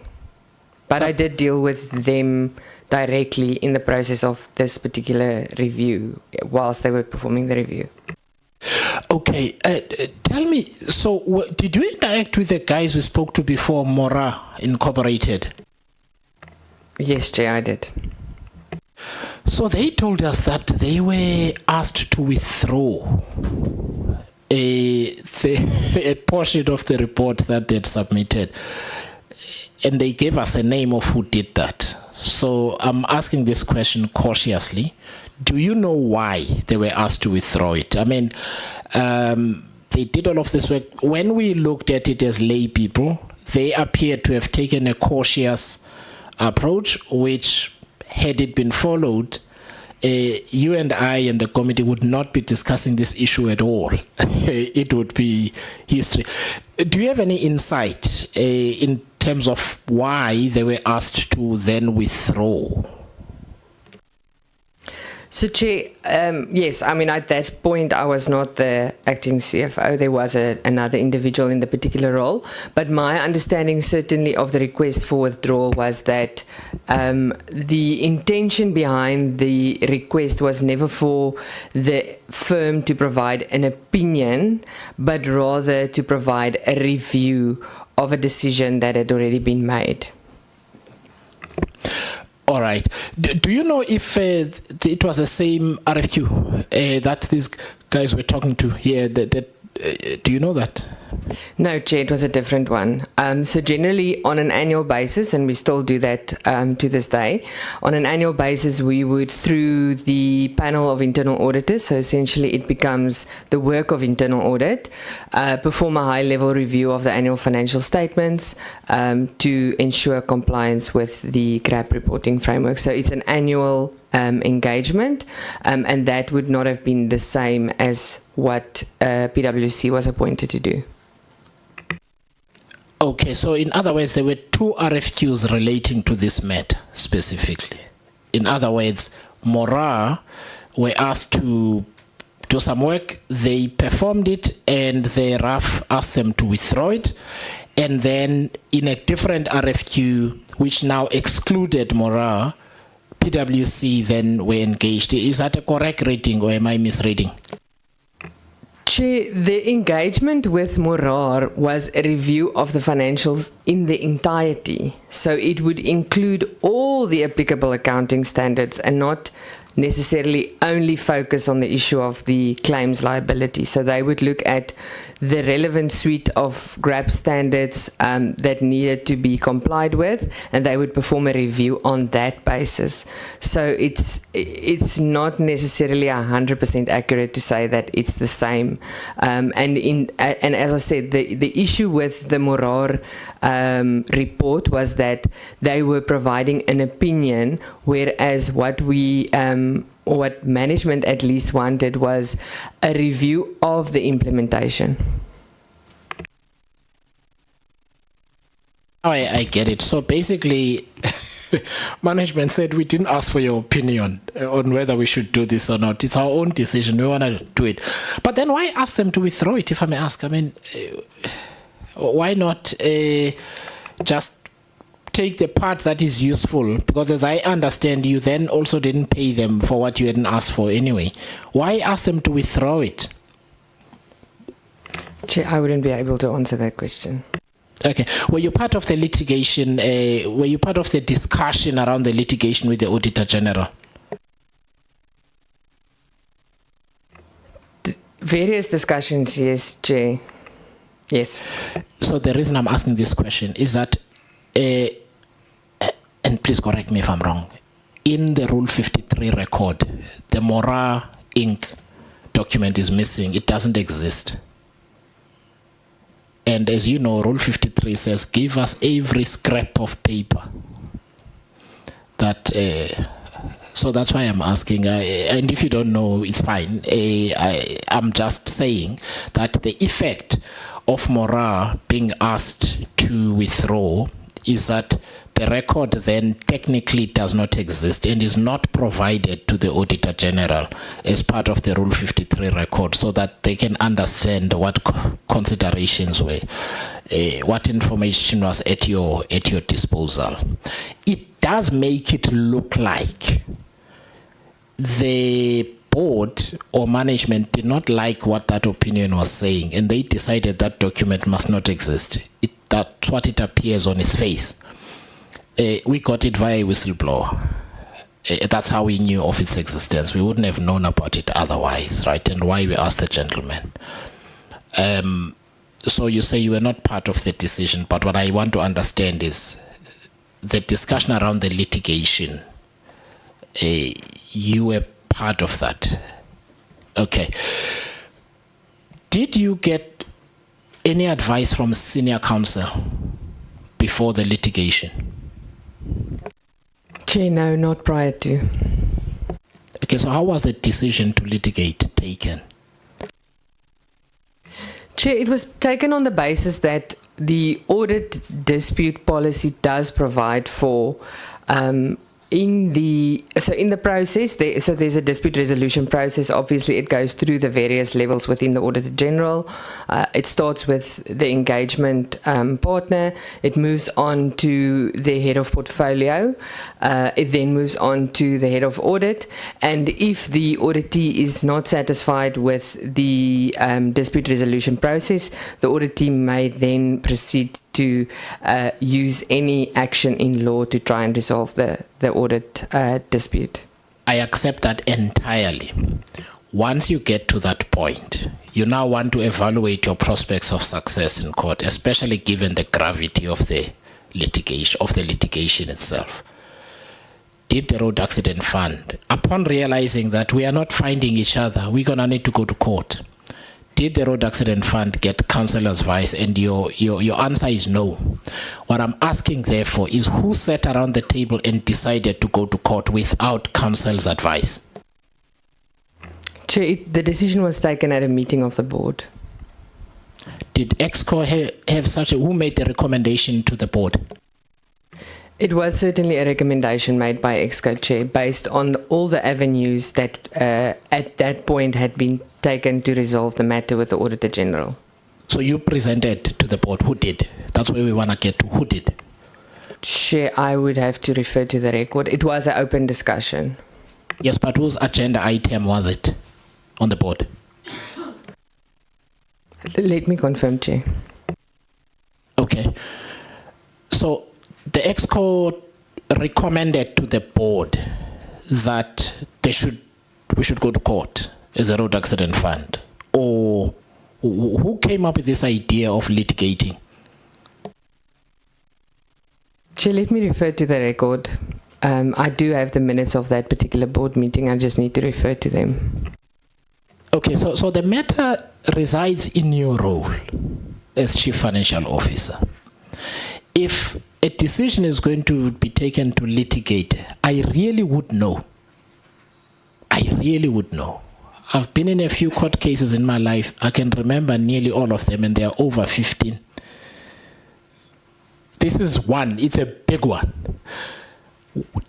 Were you the one who said to the board, we've exhausted all avenues, we need to go to court? Was it you? Chair, I agreed with the decision. I think it was a consensus decision, obviously at the board level, but as an executive, that would have been the only option for me, certainly. And they were obviously the chief executive had also provided inputs and other members of EXCO, but I wouldn't off the cuff be able to tell you who exactly said what in that discussion.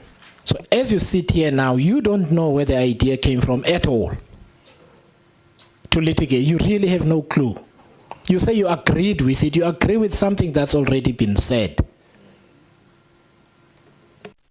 Chair, but it wasn't a decision or a recommendation from EXCO. So it would have been a point that was discussed about the various options to try and resolve this matter. So it wouldn't I wouldn't necessarily put it on one person. So these matters in boards usually have an owner.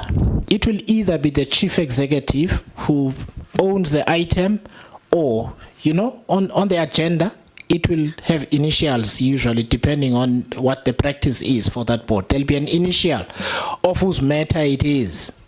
All we want to know is who presented the case that, you know what, our recommendation is that the person who spoke, was it you?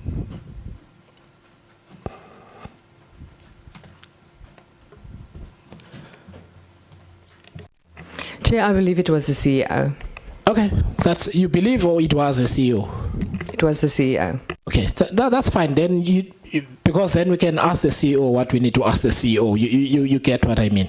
Was there at any point a discussion about, let's get legal advice on this? It's a big decision. Not at the point where Part A was being considered, Chair. But prior to Part B, and I think it is also contained in the minutes of February 2022, if I'm not mistaken, where there was a presentation made by the lawyers on record, in which there was legal advice provided by Cedric Pakren.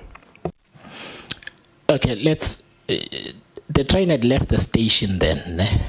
Part A was an interdict. Part B was a substantive issues. Am I correct?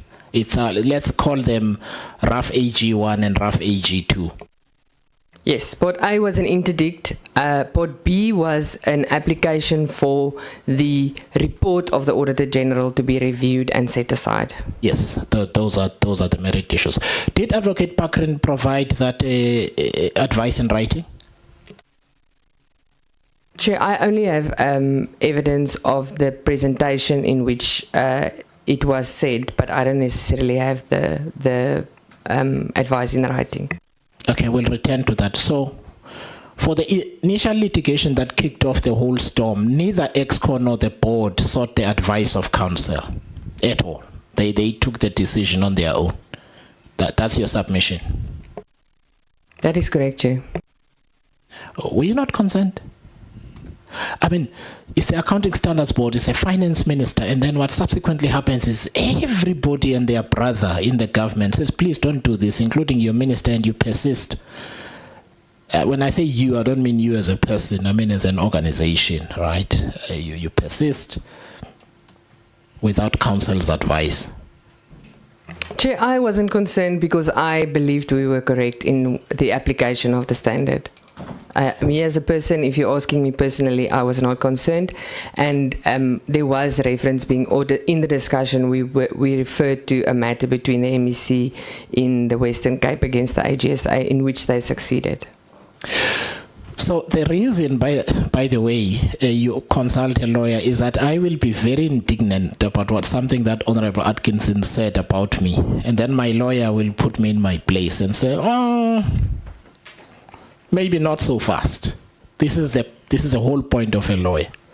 So there's you as an accountant, and the reason we're not delving into that issue is because you can have a matter of opinion, but there's also the matter of authorities and who can do what, right? And that's important. Okay, let's leave it for now. The members will canvass this issue further. Let me just ask this question. In your understanding, can the Auditor General, so whose authority must the Auditor General follow in conducting an audit? An entity's decision, whatever it is, or the guidance of the Accounting Standards Board? Because at the heart of it, that's the dispute. You would agree. You would agree, because what you are saying is, we've got our own policy here. Your job, Auditor General, is to apply it. The Auditor General says, no, it doesn't quite work as narrowly as you define it. We also have to check you against compliance with applicable legislation. We don't think that you are compliant with applicable legislation. Of course, the Auditor General has since prevailed, notwithstanding your opinion of the matter on the legalities, right? So in other words, you were asking the Auditor General to concur with you, and the substance of it is that the Auditor General says, I can't. I have to consult these guys, the Accounting Standards Board. And she actually does it. Both of you do. And you ask the Accountant General to opine, and the Accountant General says, guys, please apply the existing standard, right? And you persist. So the question is, can the Auditor General, should the Auditor General follow whatever policy an entity has, notwithstanding compliance with legislation or not? As long as entity A says, I've got this policy, the job of the Auditor General is to just apply it. Because in essence, that's what you were asking the AG to do. Chair, our view is that we complied with Directive 5. So Directive 5 at the time did not contain any exclusionary lists, and I think the colleague earlier in the from PwC also explained the hierarchy of standards that an entity may use in the application of an accounting policy in the absence of a standard of GRAP. So I think at the heart of the issue was about whether the Directive 5 allows for the use of other standard setters' standards. And I think that is exactly the reason why we then wrote to the ASB to find out whether, firstly, the letter was authoritative, the ones issued in 2014 and 2016, which they then clarified in February of 2021, to say that it doesn't carry authority and it's still management's decision or judgment to apply whether the transactions of the entity would fall within this category of what is called insurance-like, which certainly is not defined. The other issue is that indeed we were actually vindicated, because 2 years later the Auditor General issues an adverse opinion on the very same basis that they had applied a disclaimer of opinion in the previous 2 years. So our point of contention was certainly, firstly, the opinion, and secondly, the classification of the road accident fund. I want to, Chair, just deal with the issue of the Accountant General. I think we have in our submissions provided you with a sequence of events. The Accountant General in their presentation does make it seem like we were not willing to engage, and there were meetings prior to their conclusions in September. I want to put it on record that we didn't meet with them prior to September. We did issue them with a letter after they had concluded without any consultation with us. We then go into consultation, and we do sort of find each other between ourselves and the Accountant General, and you would see that on the 2nd of December, there is still a discussion about a different point of recognition that differs significantly from what the AGSA has proposed. And then on the 4th of December, they turn around and agree with the AGSA. So I wanted to just put it on record that we were finding each other with the Office of the Accountant General. And indeed, subsequent to the finalization of that particular audit, on 2 further occasions in 2022 and 2023, we asked the Accountant General to assist us to finalize this matter once and for all with a proper way forward. But obviously they didn't want to indulge us in that issue, and their indication was because the matter is in litigation, they didn't want to have a discussion, but certainly they were not a party to the litigation. Thank you, Chair.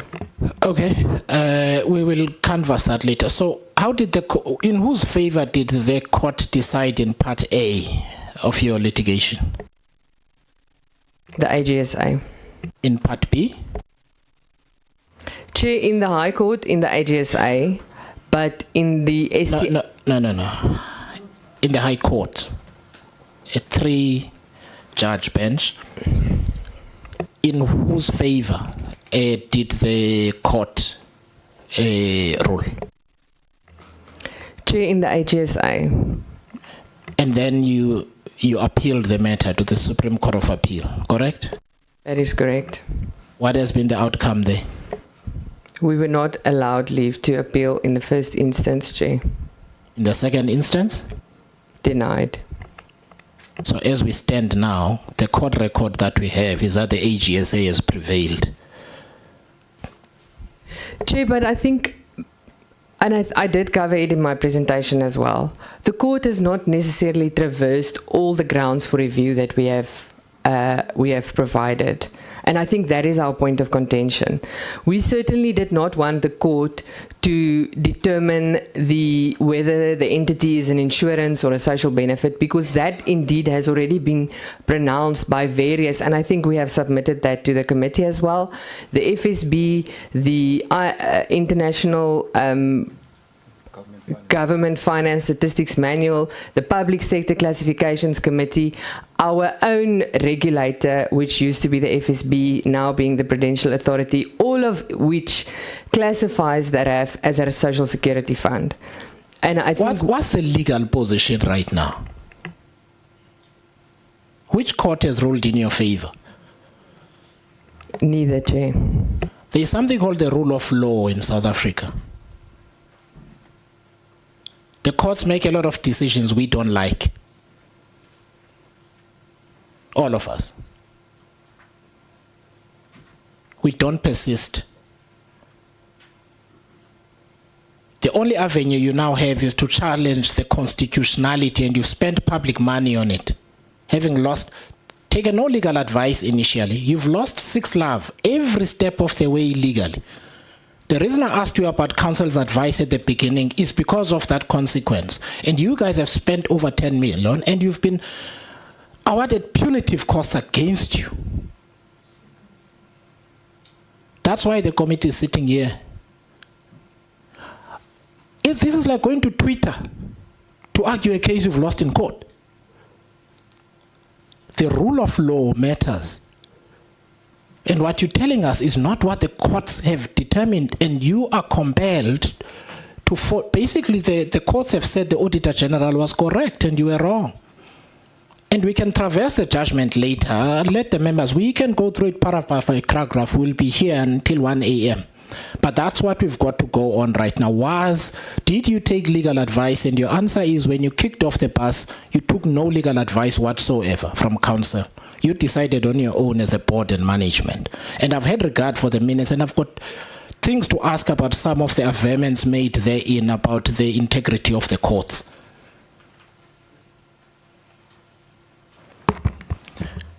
The final question from my perspective is has got to do with the work of the BAC.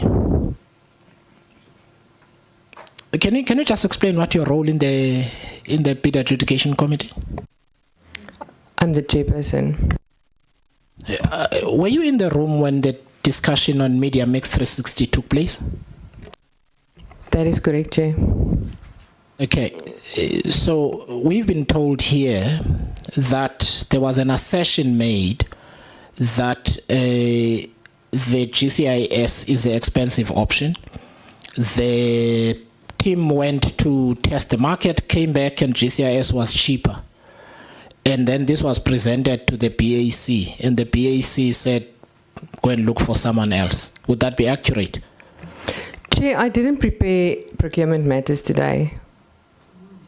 No, from your recollection, it's fine. Remember, I said this is the thing, Ms. Potgieter, about writing your own presentation when the meeting is ours.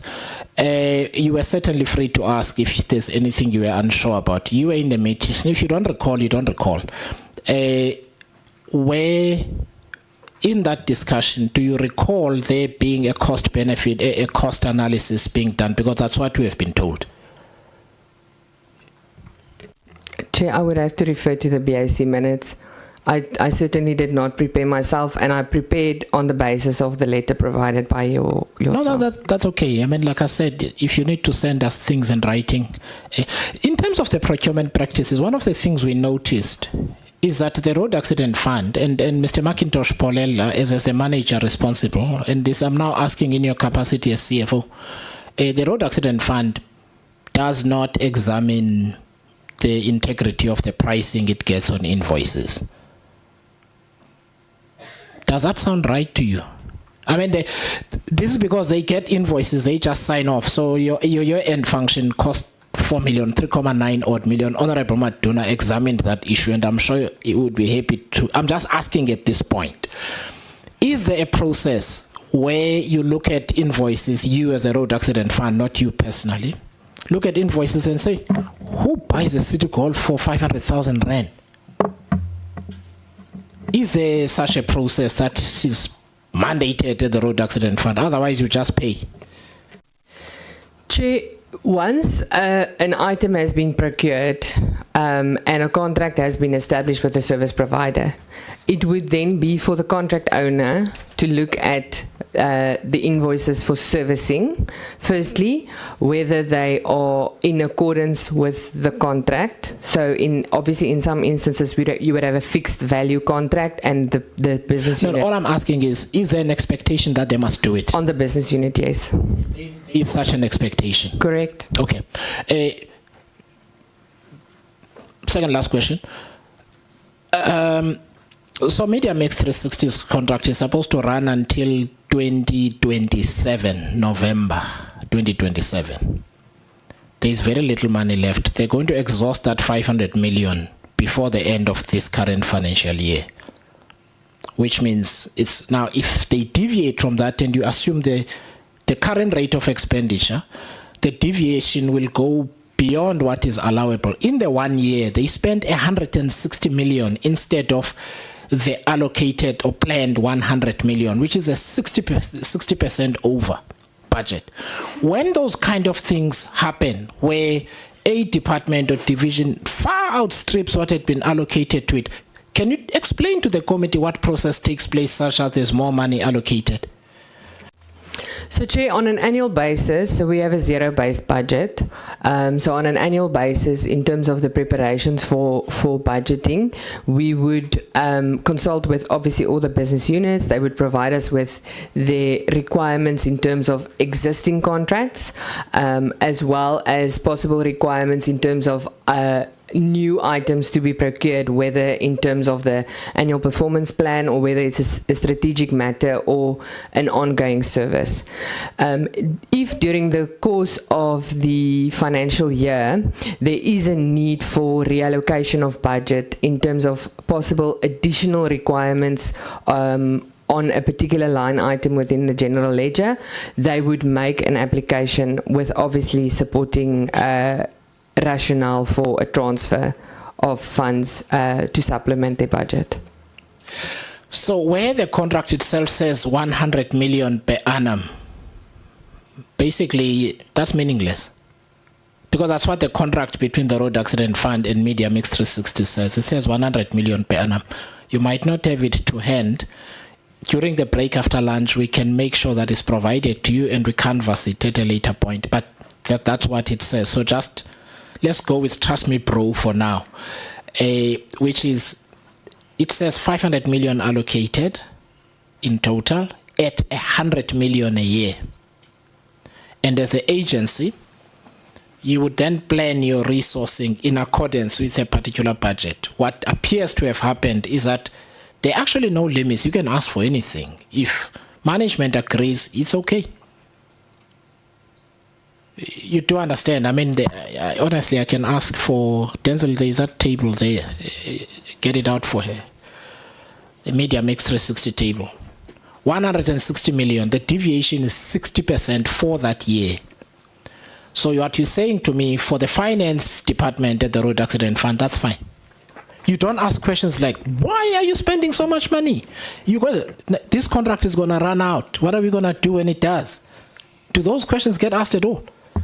Chair, when there is a submission for a reallocation of budget in a particular year, it would be accompanied by a very detailed rationale for that particular transfer.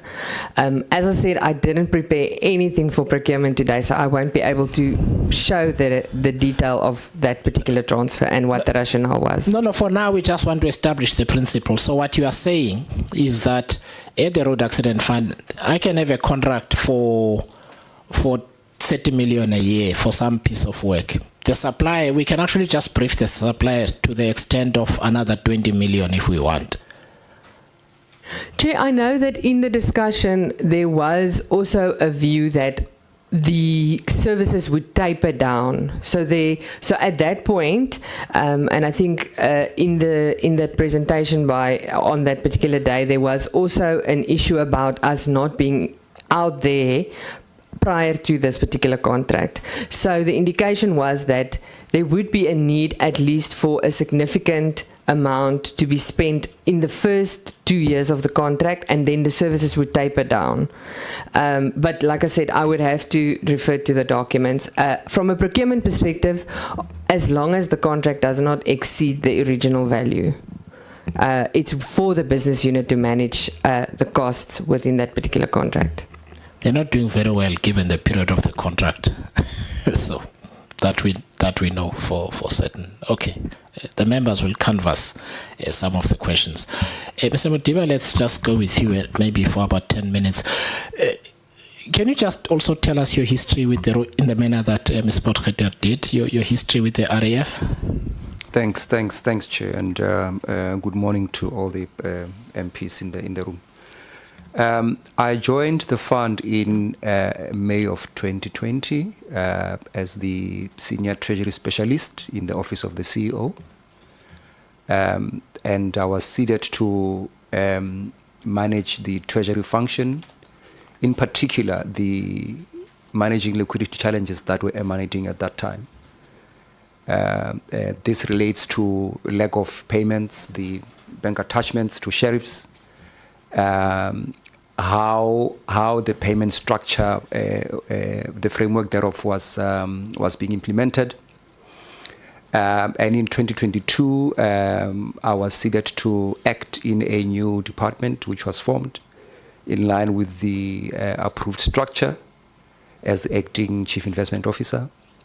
And there my mandate was to make sure then that I come up with the asset and liabilities investment strategy, including the actuarial functionary, which was moved from the finance department into the investment unit, and making sure then that the liability risks are quantified and the relevant strategies are implemented. Thanks.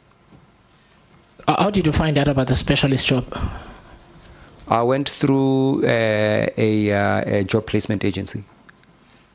And you were interviewed? Yes. Who interviewed you? The current acting CEO, the former acting chief human capital executive, and the head in the office of the CEO. Okay, and then for the next role that you played, what was the process there? Look, it's a human capital process, but I believe that there's a recommendation which would have been presented to the CEO to say we're recommending this candidate, and then the CEO would then approve or not. Did you go through an interview? There is no interview when acting positions are filled. I see. Ms. Potgieter, and you've been acting ever since? I acted till, I suppose, the 17th of June 2025, wherein then I was temporarily, when I was put on precautionary suspension based on the allegations that I did not disclose the charges that relate to my previous employment at the City of Johannesburg. Now, we'll that later. We'll give you an opportunity to explain because the committee has a version. Today will be an opportunity for you to put that. We're just dealing with the recruitment matter. So with your tenure. So basically, your chief investment officer role, you've had it for how long until that point?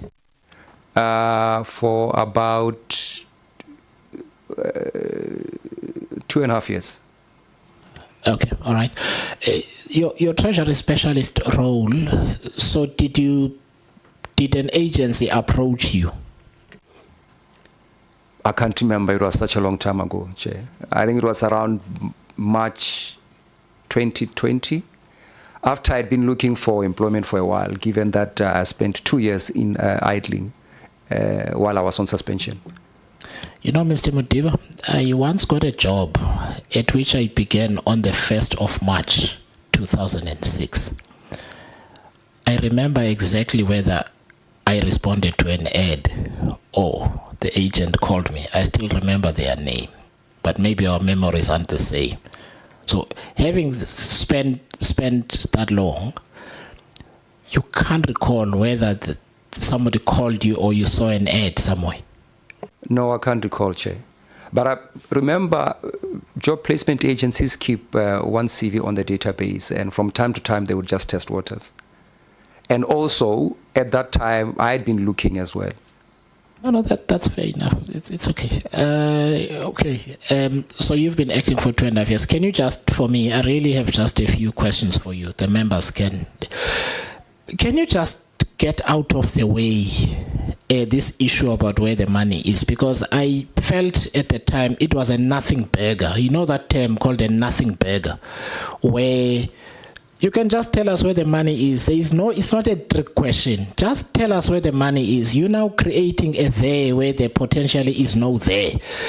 Where do your funds go to the Corporation for Public Deposits, your reserves, or you got, as I understand, you get an exemption from Treasury if you want to do something else with it? Which is it? It's not a trick question. It really didn't need to even come here. Look, Chair, it's trickier than perhaps maybe the Chair thinks. I think the Road Accident Fund has been flooded historically with bank attachment challenges. And that's one of the reasons why we experienced duplicate payments to the tune of about 1.2 billion rand. Because on the one end... No, Mr. Modiba, just tell us where you invest the money. Honestly, this is really not a trick question. I do want to dispose of this question. And here's why. And please, let's just level with one another on this. South Africa has chosen a particular constitutional philosophy with regards to transparency around public funds, right? And if you recall, the PIC at some point did not disclose its unlisted portfolio. Became a big brouhaha, okay? And they do now, right? They come here, they put up the presentation, we know which entities. When the UIF and the compensation fund present to Parliament, I don't want you to unnecessarily get you into trouble and get the members' backs up for no reason. The disclosure of where this money, for the removal of unwarranted suspicion, is important. It is unheard of. The RAF is the only institution, there are only two institutions that don't disclose. One is enabled by statute, and that is state security environment. That's disclosed in the Joint Standing Committee on Intelligence. Everything else is fair game. The only exception is the Road Accident Fund. I need you to help us put the matter to bed. I hear you, Chair, and I think that perhaps maybe the position of the fund, which may not be the case now, given that the Chair gets the fine.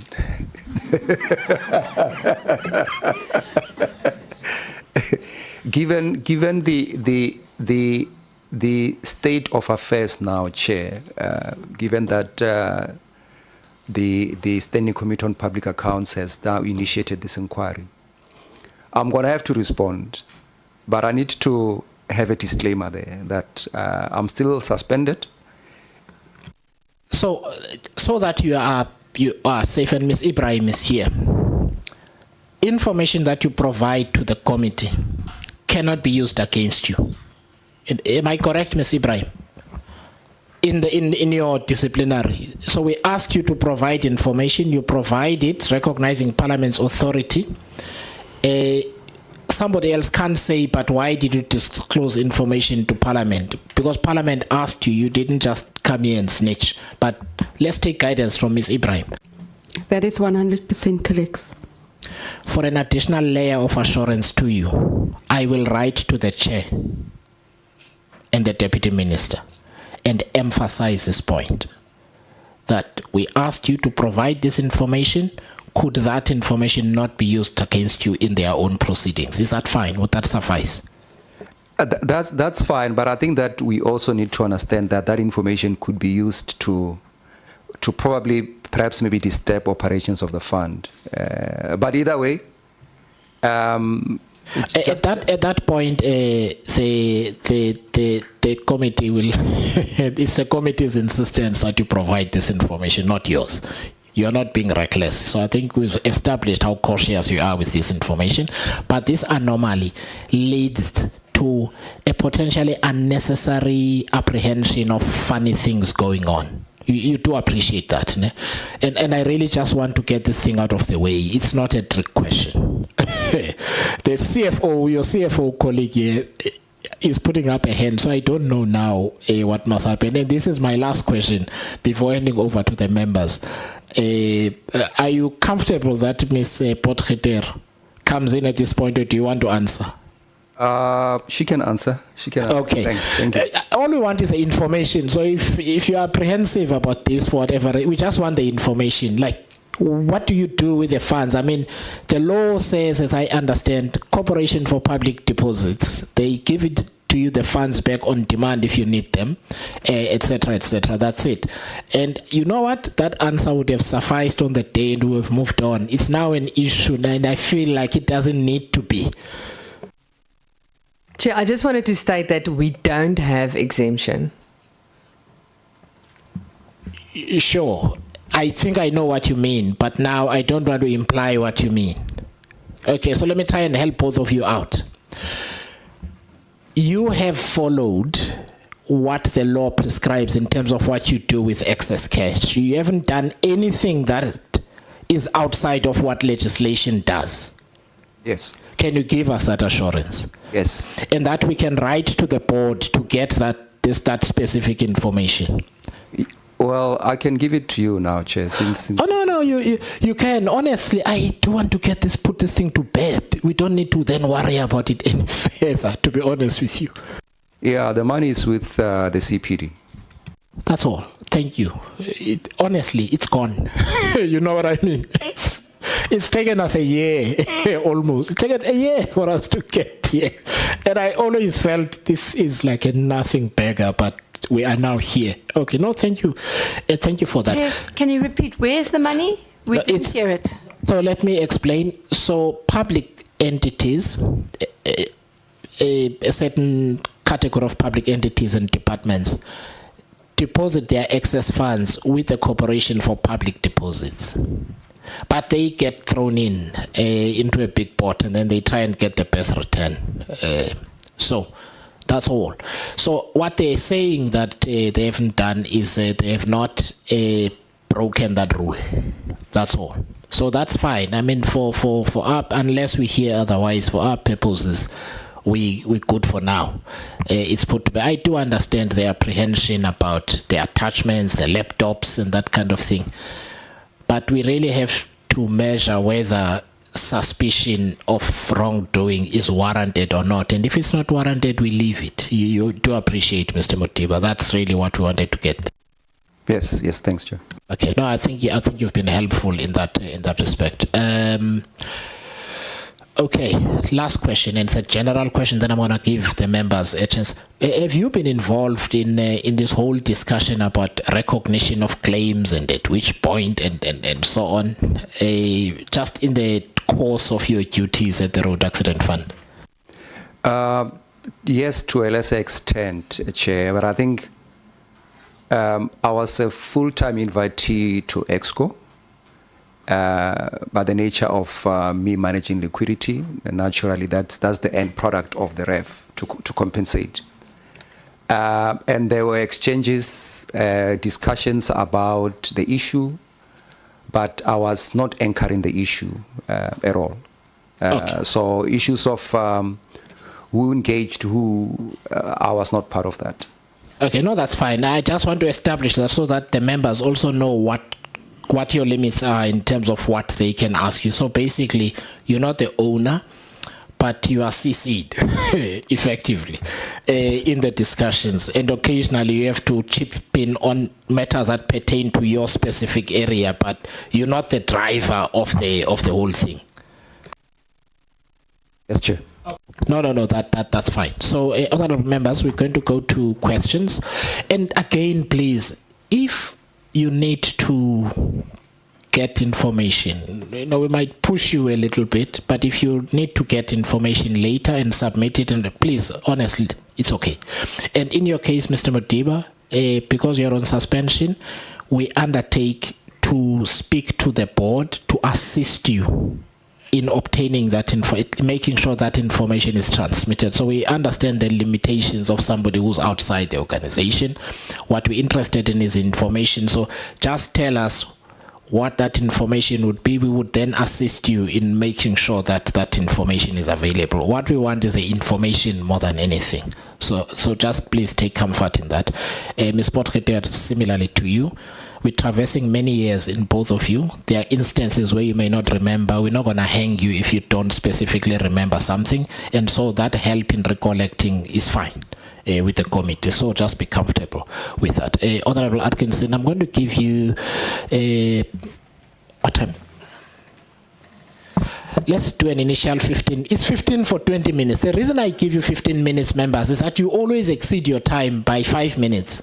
So 15 minutes. So what's going to happen here, Ms. Potgieter and Mr. Modiba, is that you're just going to have an exchange with the member. I will then cut them off when the time comes, and then we go to the next member and so on. That's okay.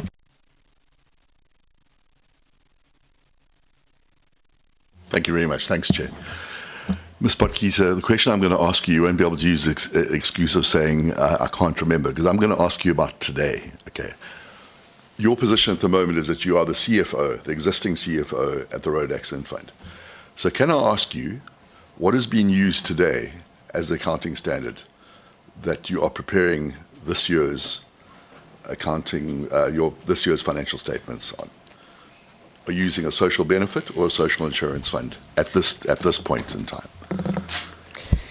So we have just finalized the process of the audit for 2024-25, and the latest Directive 5 that was issued for 25-26. So prior to this particular Directive 5, Directive 5 did not have any indication that IPSAS 42 may not be used. So the prior year, the year that we just finished, we continued the use of that particular accounting policy. As I said, now 25-26, Directive 5 specifically indicates an exclusion of IPSAS 42. And in addition to that, the exposure draft that was developed by the ASB for the social benefit standard for South African entities specifically excludes the majority of the RAF's benefits. I think that has not necessarily come out of the discussions with the ASB. Everyone seems to think that the finalization of this social benefit standard would assist the RAF in accounting for its liabilities, but unfortunately, significant number of benefits of the road accident fund have been scoped out of that particular standard. So we don't necessarily meet with the definition of social benefits in that standard. So therefore, we will have to then consider reverting back to a different standard because we won't be able to use the social benefit standard. And as I sit here today, we are engaging the Office of the Accountant General to determine a way forward, and certainly the view of the board and management is that IFRS 4 is not appropriate. So that is where we stand today. I'd like to ask you your understanding of what happens in the instances of when you take matters to court and you're looking for the change in something, change in your accounting standards. What actually happens when it is refused by a court? Is it not the correct legal procedure that you have to revert to what was in place? Because it cannot be changed until it's actually changed by court. The application is a judicial review of the Auditor General's opinion. So we did not ask the court to pronounce on the standard that the RAF, or to make the determination of accounting policies on behalf of the RAF. It is whether the opinion was appropriate. And certainly, I think I even covered in my presentation, is that from an accounting perspective, you have to consider the substance over the legal form of transactions. And certainly our view is that the substance is not an insurance product, but the selection of accounting policies will not be informed by the outcome of the court. The court application is to review the Auditor General's opinion. So why were you reviewing the Auditor General's opinion when the actual decision on accounting standards sits with the Accounting Standards Board, when the Auditor General actually has to follow whatever the Accounting Standards Board tells him as far as application of accounting procedures? Our view was that the Auditor General did not follow what was contained in Directive 5. So Directive 5, as I said, up until now did not include any exclusionary lists. The ASB, even at the time, provided to us in their letters of 2021 guidance in terms of how IPSAS 42 could be considered and how it could be applied, and obviously all of those were provided to the AGSA. So our intention with the litigation was to force the AGSA to look at what was available in Directive 5 at the time. Our view also was that they were classifying the transactions of the Road Accident Fund incorrectly. So we certainly did not wanted them to go outside of the prescripts of the GRAP reporting framework, but our view was that we complied with the GRAP reporting framework.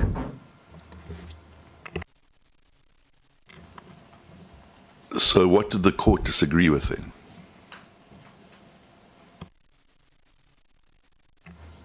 The classification of the entity. So then would you then not have to revert back to what the situation was prior to your legal actions and classify it as a social insurance fund? Because that's effectively what the court was saying, was that you weren't able to, by a board resolution or whatever, you weren't able to switch your accounting procedures, your accounting standards to a social benefit fund. Am I right? As I said, you use substance over form. So even if the court declares RAF to be an insurer, as management, you are required in terms of the standard to consider the substance of the transaction as opposed to the legal form. And so it becomes a decision of management and the judgment of management in determining which accounting policy is appropriate. Yet the minister has told you to desist from any further legal actions on this behalf, as far as this is concerned. Yes, but it is a matter for the board at this point. Okay, she doesn't seem to think so in her letter, apparently. I don't know if you've seen the minister's letter to your board, where she said it's actually a matter for the minister, not for the board, basically. We've got the letter. I don't have access to the letter. We've got the letter here. You can show it. All right, then on a second point, the other major legal issue is obviously the RAB 1 form or whatever, the one that you're using at the moment, the 15 or 16 requirements that people are required to fill out to be able to do a claim through the Road Accident Fund, and that's been thrown out by courts as well. So that form is effectively illegal. Are you still persisting in using that? Chair, through you, I think it has been traversed. We have been given leave to appeal, and the applicant has not applied for Rule 18.3, if I'm not mistaken. So it reverts then back to the previous position in the leave to appeal process. So we are using RAF 1 form, yes. Okay, but I don't think it was only one court case. I think there have been a number of court cases where it's actually been thrown out.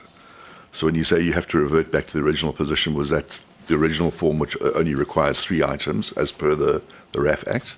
Because at the moment you are acting outside the RAF Act effectively by decision of the board. But again, the board seems to have made decisions that don't comply with an act of parliament effectively. The Road Accident Fund Act does provide for the board to make inputs in terms of the procedure to submit a claim. And obviously that is certainly what the RAF 1 form is intended to do, is to set out the procedure in terms of the submission of the claim.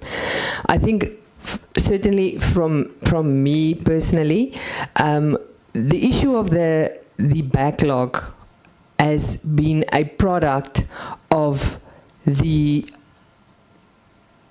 let me say, the process of not enforcing requirements on claimants.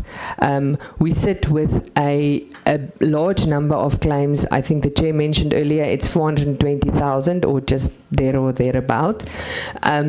And the majority of them don't have documentation. And obviously, if we want to be able to settle those claims, we would need the documentation to be able to settle those claims.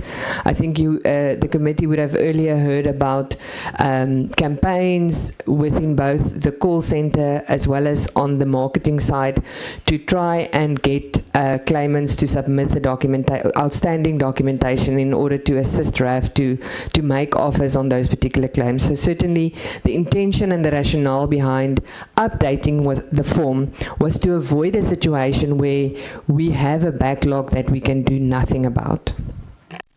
Okay, quoting directly from your latest financial report, the numbers of claims processed in 2020 are around about 325,000, thereabouts. In the most recent year, you've processed about 78,000. Is that a good outcome for the Road Accident Fund, and is that a good outcome for the people of South Africa?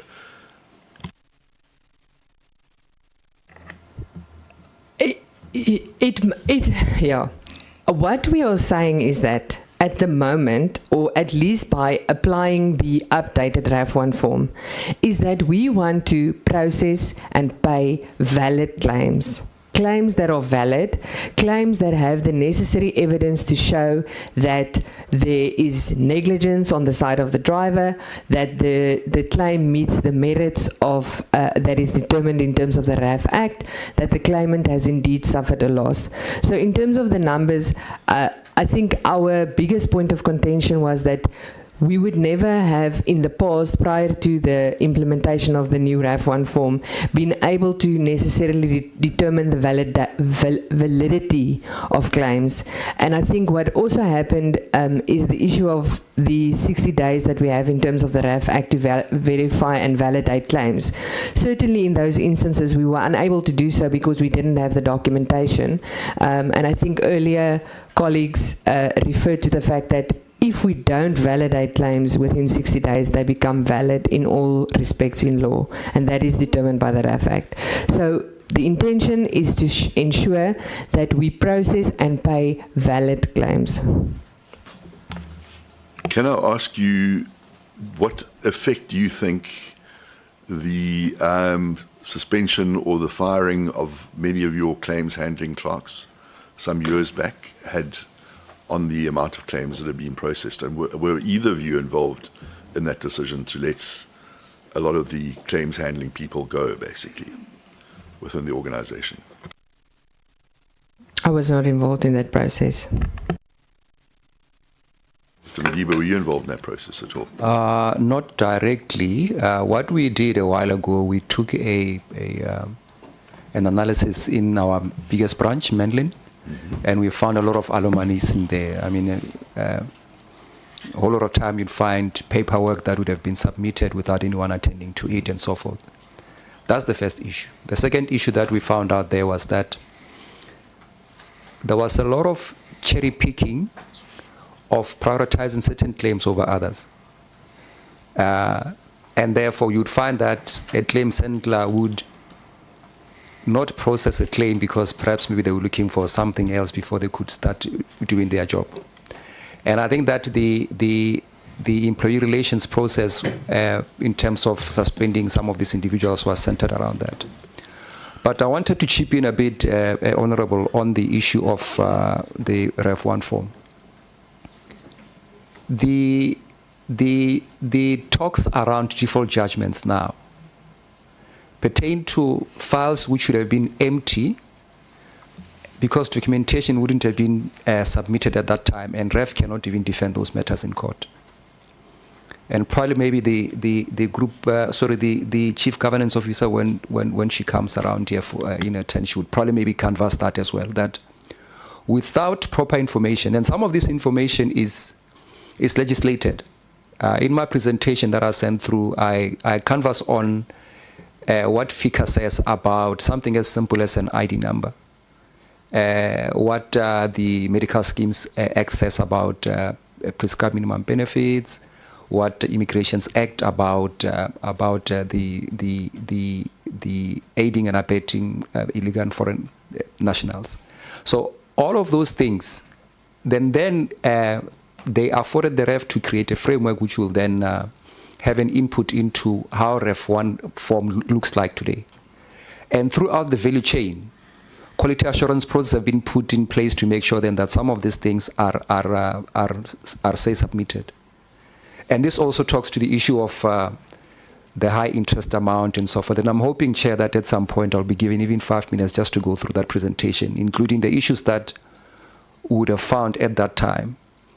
And Honorable Atkinson, I think it will also answer you the question that you posed to my previous colleagues about what do I do there as an acting chief investment officer, because then there's a whole lot that then happens, not just investing money on a call account like the information has been peddled. Thanks. Thank you very much. Mr. Modiba, I know in Johannesburg you invested money with Regiment's Capital. Did you ever invest any of the road accident fund money with Regiment's Capital, or had they already gone out of business by that time? No, I think, the issue with my previous employer, and I think in my presentation I come out categorically, including snapshots of the closure of that matter. And I'm hoping that you would have seen it, Honorable, wherein what was discussed then goes completely against what the Mayor of Johannesburg has said in his letter. I sent an affidavit coming under oath. I'm here under oath. In the presentation, I state the very same issues that the charges laid against me were withdrawn. And I don't have a problem if City of Joburg wants to reinstate them. All right. I'm not really interested in your Johannesburg situation. I just asked you a question. You can give me a yes or no. Did you put any of the road accident fund money with Regiment's Capital? No, no, not. Are there any other accounts apart from the money that's being put with the CPD, I think it is? Honorable Atkinson, nobody can hear you. Oh. Your mic is off. Okay, all right. It's still off. It's showing on here. I can hear myself being reflected. It's working. No, it works. It's just not on. Okay, carry on. Okay, there we go. All right. Sorry. All right. By the way, you're 50. You are now in injury time. All right. By the way. Okay, I'll finish off. Are there any other accounts that have been kept to hold money in, apart from the money that's went to the CPD, basically? Are there any other accounts out there that you've been keeping money in? No. Okay. And then one last question. You mentioned the issue, the reason why you want to keep things secret was because you were concerned that people might come and bring writs to you and try and attach your furniture or attach money or whatever. Don't you think that situation that you set up some years back where you made payments to lawyers, I think it was 100 million to certain lawyers, to avoid writs was perhaps not a bad way to go, to avoid yourself from having writs brought against you? And I think Mrs. Potgieter was involved in that, weren't you, in the setting up of that arrangement? I know it was done under Eugene Watson, but whereby they paid lawyers lump sum, because it appeared that the Road Accident Fund, in the settlement with a lot of the lawyers, actually couldn't keep up with the amount that was owed. And there was an agreement that they'd pay 100 million a month to, I don't know how many lawyers, but it was a group of them. And they agreed not to issue writs against you and not to attach stuff and that sort of thing. And it seemed to work quite well for a while. So what I'm asking is, why didn't you try and set up a similar situation now? Look, I think we need to avoid cherry picking. In the affidavit, I include a list of such attorneys. I think there's about probably 70 or 80 of them. And I give an example on the payments that we made in June 2020. Out of the 3.6 billion rand that was received as fuel levy for that month, about 3 billion rands of fuel levy went into this fuel. Let's say, call it 100. But REF has got between 3,000 and 4,000 attorneys who are administering claims matters. And also the average age of the RNYP, there were matters over 5,000 days, which were sitting there, which were not being administered or paid, while others were getting preferential treatment, payments of 0 to 30 days and so forth. And I think I'm glad that Mr. Nell is here, because his attorney firm is one of those ones that are listed in there. In that month, I think between 0 to 30 days, his firm was paid either 16 million or so. And in the age trajectory, I think it was some amount. So if we have to then be claimant centric, you're paying this few over, let's say, duration of a year or 2 years or 5 years in Eugene's tenure. What about those ones? The age is going on, 3 years, 4 years, 5 years. And earlier on, the chairman, you talked about people being in wheelchairs. So it can't be equitable that you've got a few who are being paid regularly to not issue writs, while others are say, suffering. Rather, you deal with the issue, the challenge of why is it that writs are issued. If the fuel levy is not equitable or enough to cover the liability, then let's deal with that issue and not necessarily discriminate against certain claimants in favor of others. Thanks. Your time is up, Mr. Atkinson, but yours, Ms. Potgieter, is not. You can still add. He just can't speak anymore. Yeah, I just wanted to add, I think, maybe just to add to what Sefotle says, earlier there were talks about this day zero scenario. And maybe also just to clarify the issue of the day zero, I think Mrs. Ongilwa tried to respond to that particular one. But certainly what it talks about is the value of bank attachments, which was expected to, at a certain point in time, be equal to the value of the fuel levy. So essentially it would have meant that the attachments in the bank account would take all of the funds in a particular month and be attached by the lawyers. So to make the conclusion that the scheme was working is not appropriate. I think Mr. Modiba also included in his either presentation or affidavit the the number of and value of the bank attachments over that term, so prior to 2020, and it was quite significant. So I don't think it would be correct to say that it was working and we were avoiding bank attachment. It certainly was not so. All right, thank you very much. So I'm just going to seek clarification on this matter so that we can hopefully wrap it up and move on. So my recollection of the testimony last week from Mr. Baloy, I think, and Mr. Brett Phillips, yes, was that the way the scheme worked was that you guys, again, when I say you guys, I mean the RAF. I like saying you guys, so please don't feel personally attacked. The Road Accident Fund would say that the attorneys themselves must pick which matters are going to be settled within the allocated tranche. That's what we were told. So I just want to now baby step this thing. So we heard from your own colleagues that the way the scheme worked, they would say, listen, we can't pay all your matters.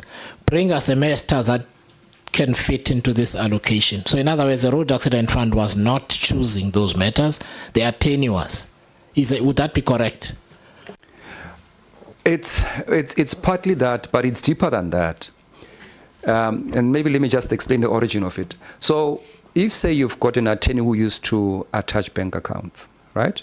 And they get proceeds from the bank account. Internally, we don't know what those monies are for. So you've got certain claims which would have been settled that in our books, they are still open. In their books, they could be paid. That's the first issue. Okay, Mr. Modiba, I am so interested in this in the context. I'm going to distract you by just asking that. Just go over that again and simplify it for us. So an attorney instructs, a claimant instructs the attorney to instruct the sheriff to attach the bank account to recover monies for claims that should be paid. And the sheriff does that. They get 100 million rand from the bank account, and then they spread it to a number of attorneys who would have instructed them to attach the bank account. Okay, so the sheriff does that. Yes. But it's an aggregate amount. You guys are not cited on which matters fall within this action by the sheriff, right? Yes. Okay, yes, cool. yes, Yeah, go ahead. yes. Yeah. So we don't know which matters will be presented to the sheriff for the sheriff to recover monies by attaching the bank account. The monies then are allocated to the sheriff's account, and the sheriff does whatever it is that they would have agreed with the attorney with the monies. And that's where the biggest problem of duplicate payments came into being. And when I talked about management of liquidity earlier on, and in my affidavit, I talk about all of these things that were happening pre-2020, including the concept of day zero, you know, where in the ref was going to close down, had we not taken action. Secondly, when you allocate, when you are part of this fixed allocations list, which we discontinued when at least when So, Mr. Modiba, just help me here. So, and we will come back later. I've made a note of this. I just want to understand something specific. Was the version we were given last week that it wasn't even you guys who were choosing which matters are going? So, thanks for clarifying the matters about the share. You've actually done it better than it's been done before, vis-a-vis the double payments. But what I just want to know is a very specific thing for now. We can traverse the matters because I want to make sure the understanding is sequential. Was that version true? So what we were told was the attorney would then bring the matters. We wouldn't tell the attorney. The attorney would be, these are the matters that are important to me in this 30 million, let's say. Yes, that's true. That was true. Yes, that's so true. you actually didn't have, under that circumstance, the discretion to start with older claims. The attorney was making the decisions. Yes, this was pre-2020-25 strategy. No, I get that. I get that. We are there. We both in the same time period. I just want to understand how that whole thing worked, okay? So the attorney would bring these matters. The reality is that you had no inputs in terms of whether the older claims are paid first and so on, because if the attorney wants to prioritize matters from last week only, it was really up to the attorney, and somebody from 3 years ago just had to keep waiting. Yes, true. The attorney with the biggest voice would be one that's had most and be one that gets allocated money most, and hence this list called fixed allocations. Okay, so last question is, we were also told last week, and the members will correct me, then I'm going to hand you over to Honorable Isaac. We were also told, but please make note of the things you wanted to clarify, because I'm now eating into other people's time. That's why I'm pushing you. So we were also told last week that there was some kind of rotation. I don't know if you remember, honorable members, that we didn't pick the same attorneys all the time. Everybody got a bite at this thing. Not everybody got everything they wanted, but at least they got some claimants paid out. Is that your understanding as well, or did it work differently in your understanding? I'm going to have to check on that one. I think my recollection is that there was a list of attorneys that would be paid on a monthly basis, certain sum amounts. It's almost like they were paid on annuity every month. There was a Premier League. There was a Premier League of attorneys. Yeah, something like that. Others were in the Mvelapanda League. Okay, yes. All right, thank you. Okay, Honorable Isa. Sorry, I'm conscious of them. So, all right, I think we've kind of tied that up for now. Honorable Isaac, my least favorite member of the committee.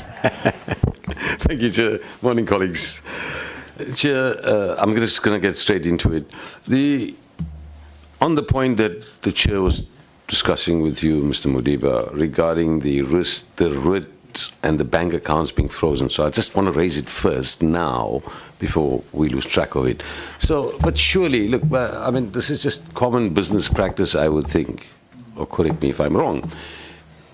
But if my bank account is to be frozen, surely I would be informed, the sheriff would deliver a writ to me, first and foremost. And I would now be aware that, listen, if I don't pay up, my bank account is going to be frozen. So I'm trying to wrap my mind around, you guys don't know about monies that are being paid out to the sheriff to pay on to another attorney. You're not even aware that the bank account is frozen without you having been issued a writ from the sheriff. I don't know. Maybe you want to just explain that part quickly, because I'm going to run out of time. I got a whole host of questions here. So, Chair, with your permission, can we just address that? Let's continue with the exchange. I won't interfere. Thanks, through you, Chair. I think a couple of things are coming out there. In my affidavit, I talk about the establishment of a central writ management unit within the Fund and Investment Department to deal with exactly that.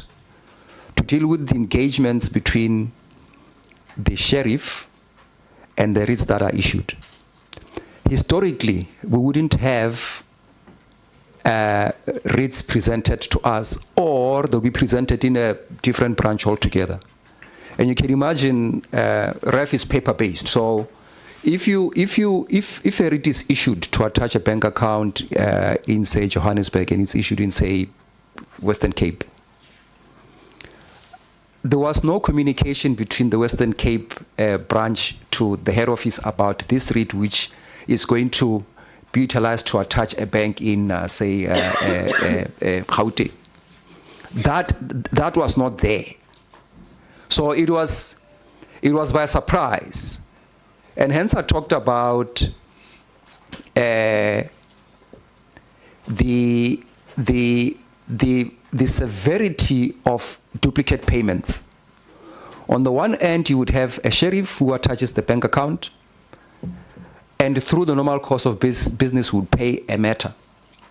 When we go to a bank, post the attachment, post the money has been garnished, the bank would tell us that Sheriff so-and-so has attached this bank account, post the money is flowing into the sheriff's account. The sheriff would then indicate that these are the matters. So the process that was put in place as part of the reconciliation processes, bank account reconciliation processes which were not there before, was then to identify which matters were paid in terms of the sheriff's writs that we would have received after monies would have flown, and these monies that we would have paid during the course of doing our daily business. When the two were matched, then we identified that there were matters that were paid in duplicate through the attachment of the bank account. And hence the recovery of some 800 plus million rand through some of the initiatives from my functionary, and also the ceding of some of these matters to this SIU for them to assist us in recovering those monies. But definitely, before then, before the 2020-2025 strategy, the sheriff would approach the banks, attach the bank account, notify us post the attachment. Thanks. Thank you for that. So my understanding is that there seemed to be a huge communication breakdown then between your satellite offices. That's in essence what you're saying for an organization of REF. There was not anymore. So I'm comparing the two periods now, between prior to 2025 strategy and after. In my affidavit, one of the deliverables for 2024-25 under my watch was to look at the entire payments value chain from all the regions right to head office, and we map out. We do a business process re-engineering to make sure that this that you're talking about, those communication gaps are strengthened. So then that if a RIT gets issued in a region, it should be known within the central rates management team within 24 hours or stipulated time as per our agreement with the regional general managers. Thanks. Okay, so that's taken a better part of about 3-4 years to resolve, right? No. Oh. Not 3 or 4 years. Before it was not documented, but there was a lot of communication. There was I established a lot of meetings on a continuous basis with general managers across the nation to make sure that we address some of these issues. So it was not necessarily documented in the sense that it becomes some kind of business process within the fund, but definitely there was a lot of communication that happened post 2020, and having identified some of these gaps that emanate from RIT issuances and bank attachments. Thanks.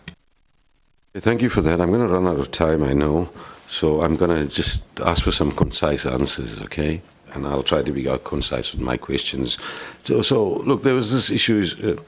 Why was the debt restructuring then removed from the Road Accident Fund's annual performance plan, specifically in the 22-23 financial year, based on your explanations now?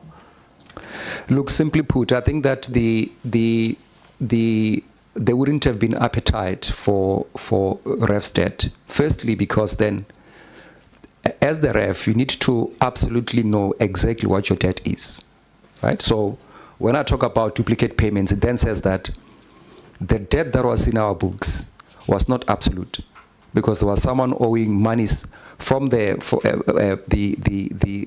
fund which was not recovered. Secondly, the market conditions were not favorable. It was post-COVID. I remember doing a desktop analysis about the issuers of debt, and there was minuscule, like 500 million at that time. This was 2021-22, 500 million. We needed between 15 and 20 billion rand. Thirdly, would it have helped to then pay off debt only to then start accumulating debt again? So it becomes important that you put a solution in place like we did that would have reduced what you call the RNYP, the short-term liability, through all of these initiatives that I'm talking about. Because there's no there's no lender, bank or otherwise, who would simply say, okay, I'm going to lend you even though I've noticed that your operation still has holes in them that could still accelerate this debt yet again. So meaning that the potential for my debt to be redeemed, to be paid back, becomes minimal. Comprehend what you're saying to me. If I might then ask you, is monies that I invested, like was alluded to by my colleague, and I think Chairperson touched on it, the monies that I invested with different corporates, who decides? I mean, who decides which institutions, one, and who then negotiates the commissions on these investments? And are there best value for money practices? Then I must ask you, Mr. Modiba, based on these investments that have been done, are there honestly any kickbacks for placing the business with me? Okay, and then I'm going to add to it just quickly so you cover that because I'm going to run out of time. Who controls the bank accounts at RAF? Okay, that is, who has the PIN numbers, the access, authorizes the transfers of the money, signs off? You can answer those two questions in one. And then I got one more for you, and I want to go on to a nice-looking lady, Ms. Potgieter. Yeah. I'm going to reserve the last question to Mrs. Potgieter, who controls bank accounts, because then she controls transmission accounts.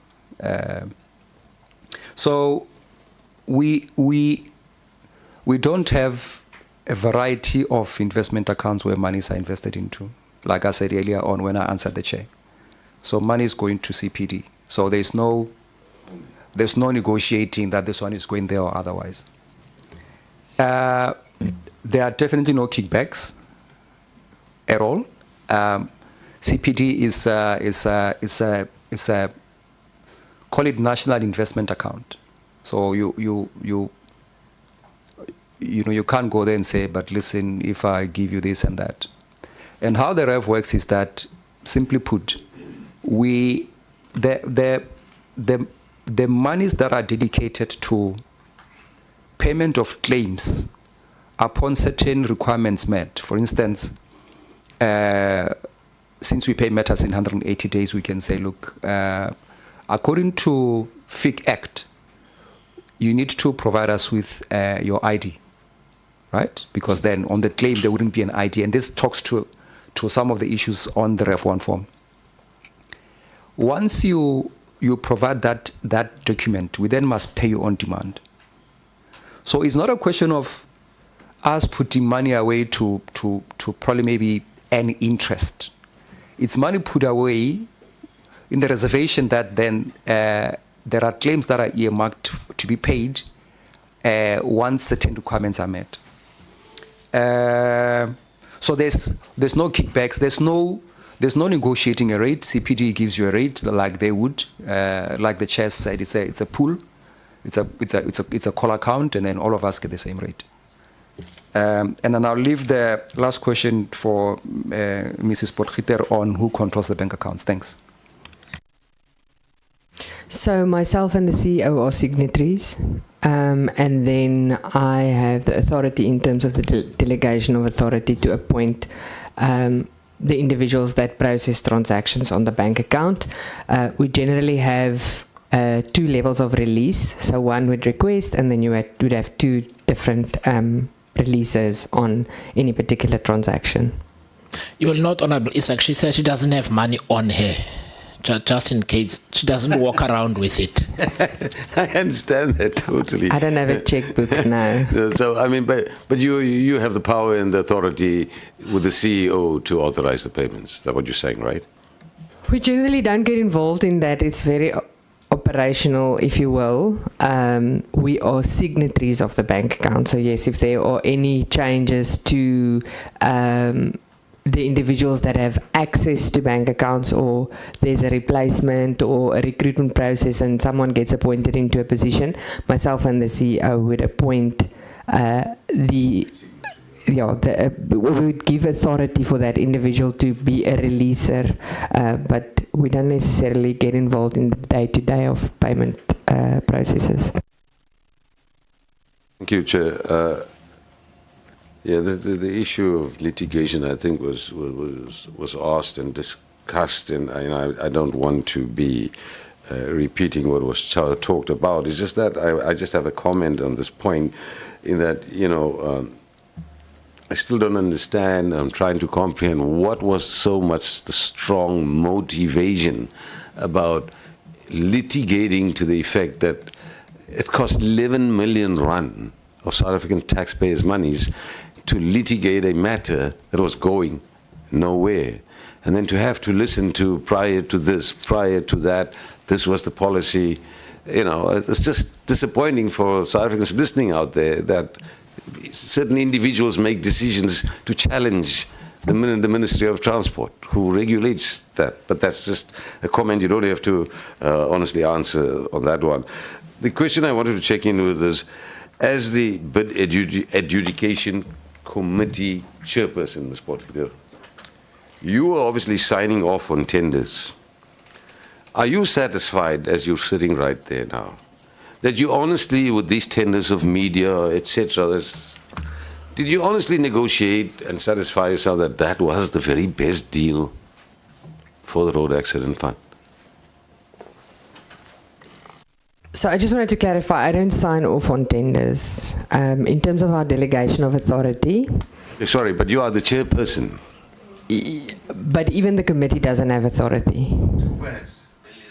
Can I please explain the process? So I'll suspend that time, Honorable Isaac, because this is important. Can you, Ms. Potgieter, just start at the bid specification in sum, bid specification, bid evaluation, and then bid adjudication? Just in brief, say who does what to assist, and then come back to the question, if that's okay.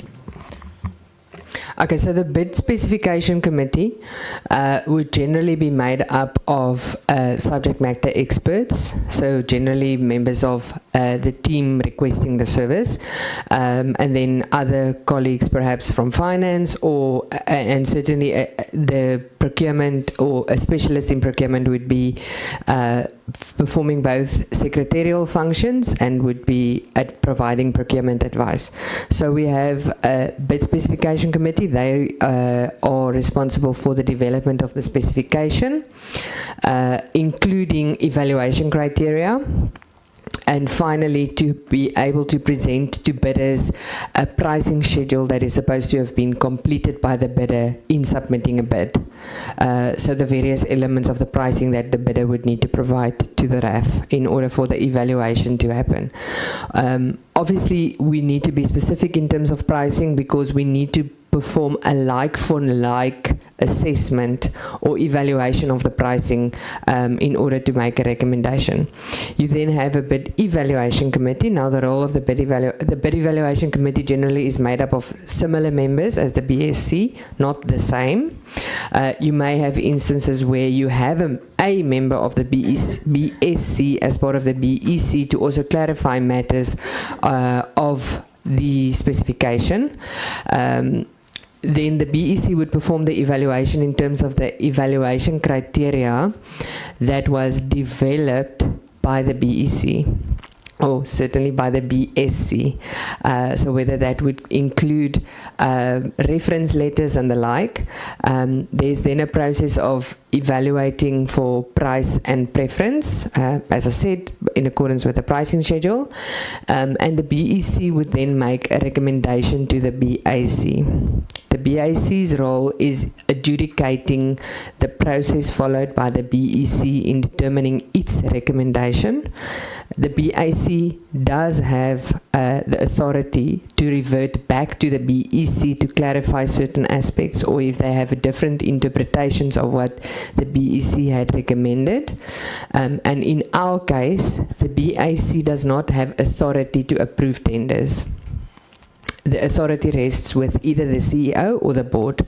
So the bid adjudication committee would adjudicate the matter.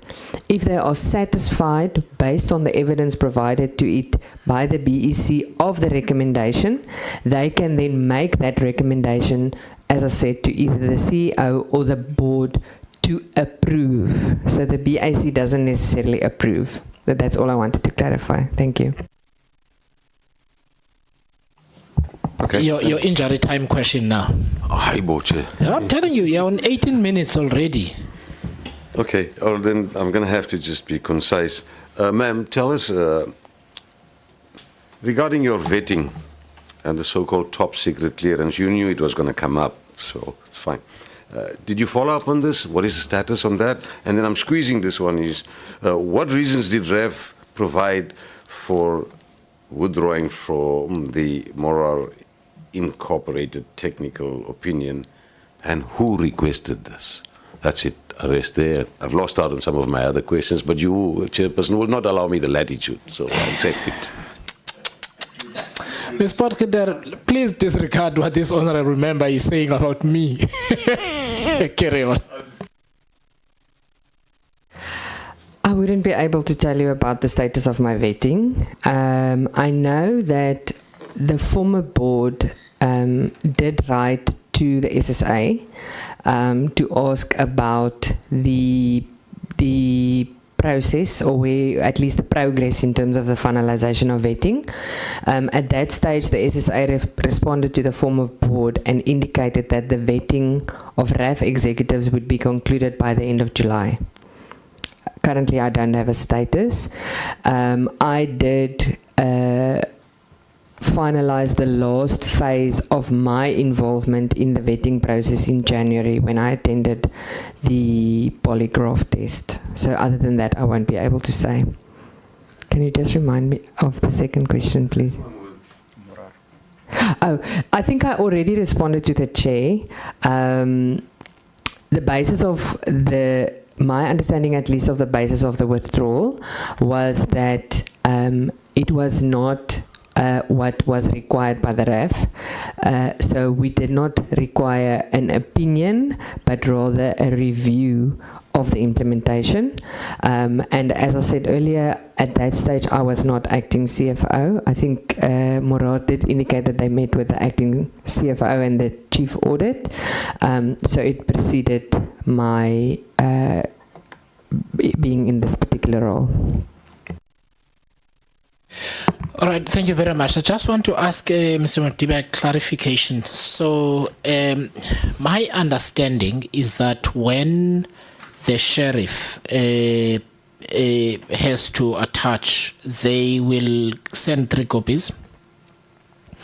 They will have 3 copies on them. One goes to the RAF, one goes to the bank, and the other one for themselves. Are you certain that the RAF gets no notification whatsoever? Because then I'm going to hold the sheriff from Centurion right before this committee, and I'm serious about it. Let me clarify, Chair. Pre the 2020-2025 implementation strategy, that was not happening. So in other words, the sheriff would not notify the Road Accident Fund about these rates? They would, if they notified them, it was post the attachment and the money having flown into the sheriff's account. Okay. What do they do now? Post that practice, and upon identifying some of the challenges and anomalies, which I talk about in my presentation, we centralized REITs management in the first place. Okay. Yeah. We spoke to banks, our previous banker, IPSAS Bank, and now our banker, FNB. There's a window of time wherein we get given to check if the matters that are attached have been paid or not. That's a different point. So I'm still at the point where you get notified. Does the sheriff notify you guys, or do they so much just do their own thing? And the first time you hear about it is when there's like lights going off. Now they notify us. Now they do. Before they didn't. We will ask them to speak to that. So you are saying that they never used to do that? Yes. Okay, it was not a case of they were served at different offices, not to one central place, and somebody could either tell the legal department or not.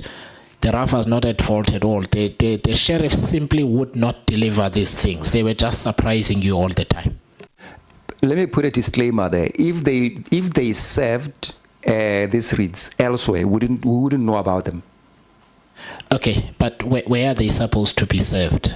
I mean, I'm supposing that your head office is generally. So let's say the court in Limpopo, the High Court, issues this attachment order, approves this attachment order. Where does that go? I would assume it would go to the Limpopo office. And I think that the communication gaps would have been there because the Limpopo office may not necessarily have communicated with the head office. So the head office would be caught by surprise. So, Mr. Modiba, do you want to deal with this or somebody from the legal department, one of your colleagues, this matter? I'm asking in relation to our earlier principle. Because you're not in the... I do need to know this because I am serious about the sheriff.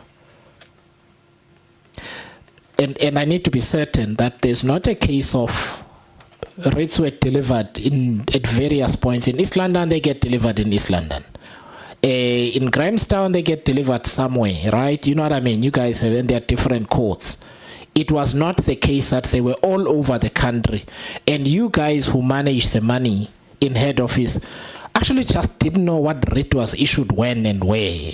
Partly because maybe the sheriff is inefficient, they don't notify you, but also where they have some of the colleagues sit on these things because they're busy with something else. None of that happened. The sheriff was simply failing. No, I'm not saying that. I'm saying that we did not know at head office. The people who tell us, we did not know. And it is possible then that the rates would be delivered and you guys genuinely just wouldn't know. And the first time we'd hear about it is when you couldn't use your bank account. Yes, it's possible. Yeah, okay, because we do need to, you know what I mean? We do need to, that's why I was giving you an out to say, if this is something you feel your colleagues in legal need to be dealing with, it's fine. But we need to understand what's going wrong or what was going wrong and that kind of thing. Because when you said that there's now a centralized thing for REITs, it immediately said to me, okay, there was also an internal problem. That's what it said to me. Definitely. Okay, now we're somewhere. Okay, thank you very much. Honorable members, let me ask for your opinion. 53. I don't want to cut Honorable Matlala his 20 minutes.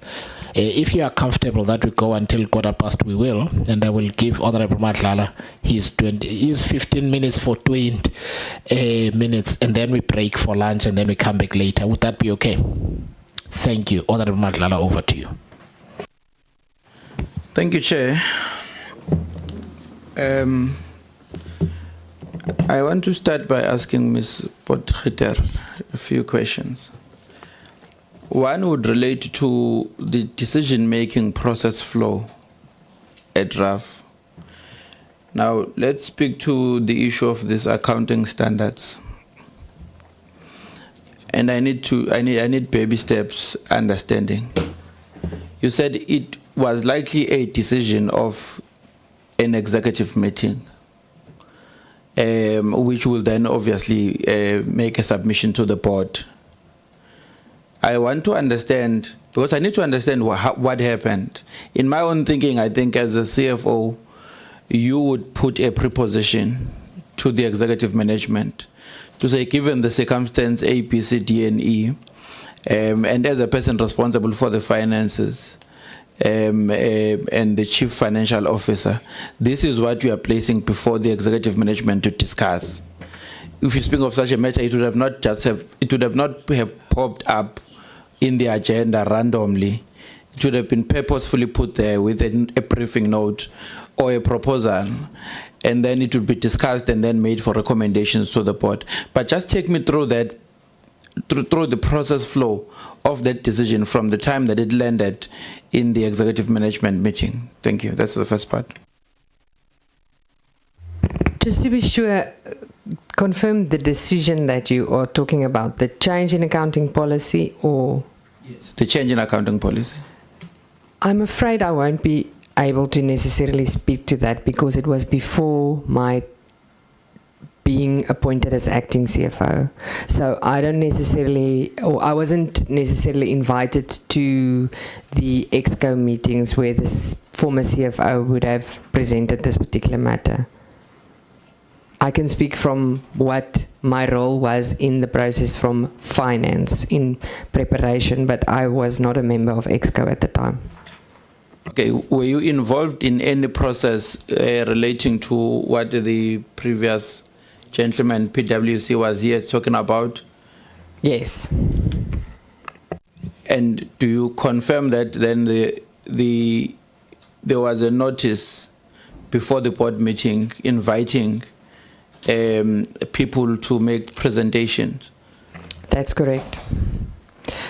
Maybe just to clarify. So we have, there are requirements in terms of the PFMA to submit financials by the end of May for auditing purposes.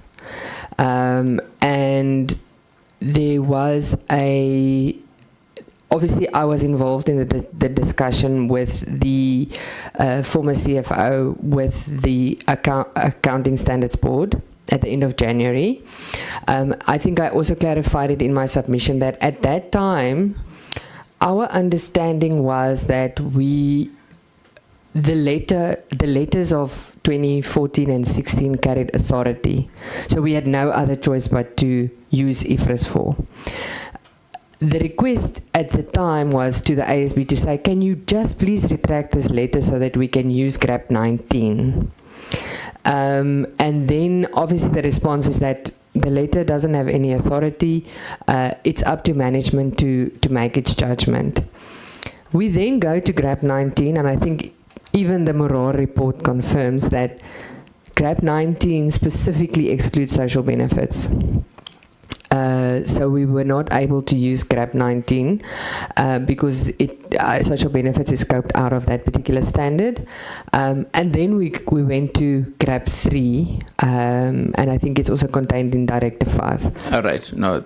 I'm getting to the point. No, so I want you to get to it because we're limited your by time. Yeah, thank you. So my involvement in the process of appointing PwC, we did issue the RFQ to the panel of internal auditors. PwC at the time was part of the panel, and the intention certainly was to meet with the timelines for submission of the annual financial statements to the Auditor General at the end of May. You would certainly see that there is a discussion about the change in accounting policy, and it gets approved at the board level on the 28th of April. But for the sake of time, we issued the RFQ prior to.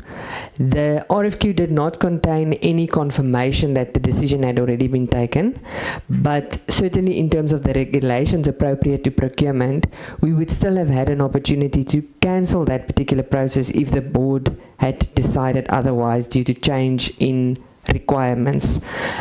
So we certainly would not have moved with the appointment of a service provider in the absence of a board resolution, because we understood that the authority to change accounting policies rests with the board. Okay. Sitting here now, do you think there was anything irregular about what you did? No. Is there a provision or no provision for a special board meeting or a special meeting for the audit committee to make, a compensation for the time frames you're speaking about? And also, at what point did you realize that you needed to go that route? Could you have not preempted it in time so that you are in compliance? Because I want to believe that there is one reasonable expectation when you issue an RFQ that you intend to source particular services. But number two, there's some certain cost effect to it. Say, for example, the board had decided otherwise.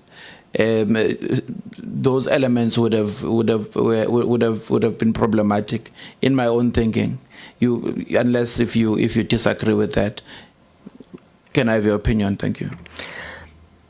We would not have incurred any additional costs, though. because we would have still been able to cancel the process if the board resolved otherwise. It must also be noted that, and I have access to the minutes of the audit committee. I certainly did not attend the audit committee on the 23rd myself. As I said, I was not the acting CFO, but it was raised at the audit committee that we were seeking a review of the process, and we were in the process of appointing a service provider. And the intention was to bring that review to the May meeting so that the board could, prior to considering the approval of the financial statements for submission to the Auditor General, consider the findings of that particular review. So the audit committee was certainly made aware of the process. Just from what you are saying, it does appear that... Sorry, Honorable Matlala, I don't think you've answered a critical aspect of his question. He asked, why didn't you ask for a special board meeting? I think that was your question. Chair, I was not an executive. I would not have been able to ask for it.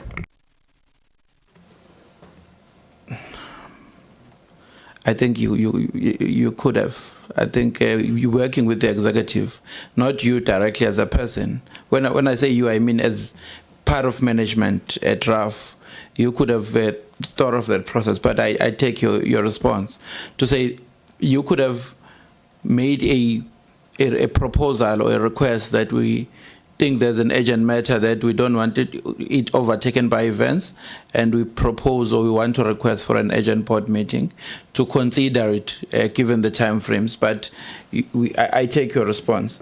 I just want to understand from what you are saying that the audit committee was then informed that we are in the process of appointing. And this is is that the role of the audit committee in your understanding, that it was not requested to process what you were doing? It was basically sent through it for noting, because that is how it comes up to me in terms of a response and what you were doing with the audit committee, is that you were just passing it through for it to note that you are engaged in this process, which must then be adopted by council. Is that what you understood to be the role of the audit committee in dealing with that submission of that process? It is my understanding from the reading of the minutes. I don't have a first-hand account of the proceedings because I wasn't there. I'm saying that I have access to the audit committee minutes. I can read from you from the minutes what it says exactly if you prefer. No, it's fine. You don't have to read what it says exactly. Okay, you can just give me your general understanding. Is that what you understand to be the role of the subcommittees of the audit committee in that process? Is that, in your own opinion, you don't have to? If you don't have an opinion, it's okay because you were not there involved. But will that be your understanding of what the role of the audit committee would be in such a critical aspect of the process, that it is for it to note that you are in the process and you've already advertised, and this is making its way to the board for its approval? Correct, because I think the intention, certainly from my understanding, was for this review to be based on an accounting policy that has been confirmed to have been changed, and secondly, for this review to then find itself to the audit committee for consideration at the time when the financials are being submitted for approval for auditing purposes. So at that stage, the audit committee certainly were informed that this is in progress, but it will be for their consideration prior to approval of the AFS. All right, I note your response. I disagree with them. I think it should have been processed by the audit committee, just like how the board would have had to process the decision, as opposed to rubber stamping it and then saying when we deal with the AFS, then we'd have an opinion, because this is a change in the accounting standards. This is a process that actually speaks to how the AFS are going to be conducted. So it ought to have played a role in terms of internal audit to look into whether it makes sense, whether it feasibly is the right thing to do, and make recommendations accordingly as a committee that processes it, but not just for it to note. But I get your response. So the only process where you were involved now was with the board considering the decision. Is that correct? Because I think you said there you were there, but the CEO spoke onto the matter when this issue was canvassed a bit earlier. Can you confirm that? Yes, I was there. All right. There is no cast in stone in terms of how these matters are dealt with, but there has been a view by previous witnesses which suggests that the CEO or the former CEO sort of bullied people into many things. I don't know if that is correct or that is not correct. But I've also observed that in your previous encounters with Scopa, the CEO seemed to speak more on issues of finance than you.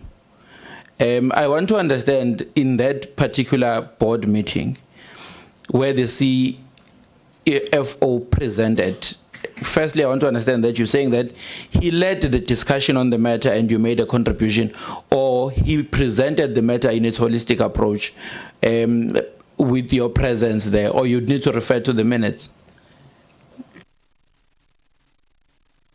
Well, that's the end of the question. I wanted to know exactly. Baby steps approach. What happened in that meeting? You are the CFO now. You are sitting in the board meeting. The CEO is there. So I want to, in terms of how also understand boards will be working, then the item is registered under the CEO, because not all items have to be registered under the CEO. But the CEO can open a matter to say this is a presentation, but will allow the CFO to then take you through it, because my understanding is that the CFO would be mostly vested with issues of finances and all of that.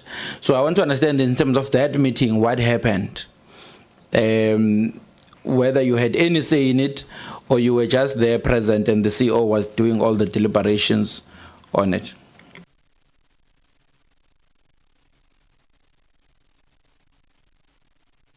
So I was present, yes, and it was a special, because generally we don't have, obviously, meetings in December. Well, the board don't necessarily have meetings in December, but it was a special meeting that was arranged on the basis that the Auditor General issued their report the day prior. Even after there was an agreement between management and the Auditor General that the dispute resolution process will be concluded first before the audit report is issued. So this was a special, or this being a special meeting of the board, then a sequence of events was presented. I think I took the board through the sequence of events in terms of what led us to that particular point. And then there were deliberations about the matter and how we were going to take it forward. Obviously, the CEO had an opportunity to speak.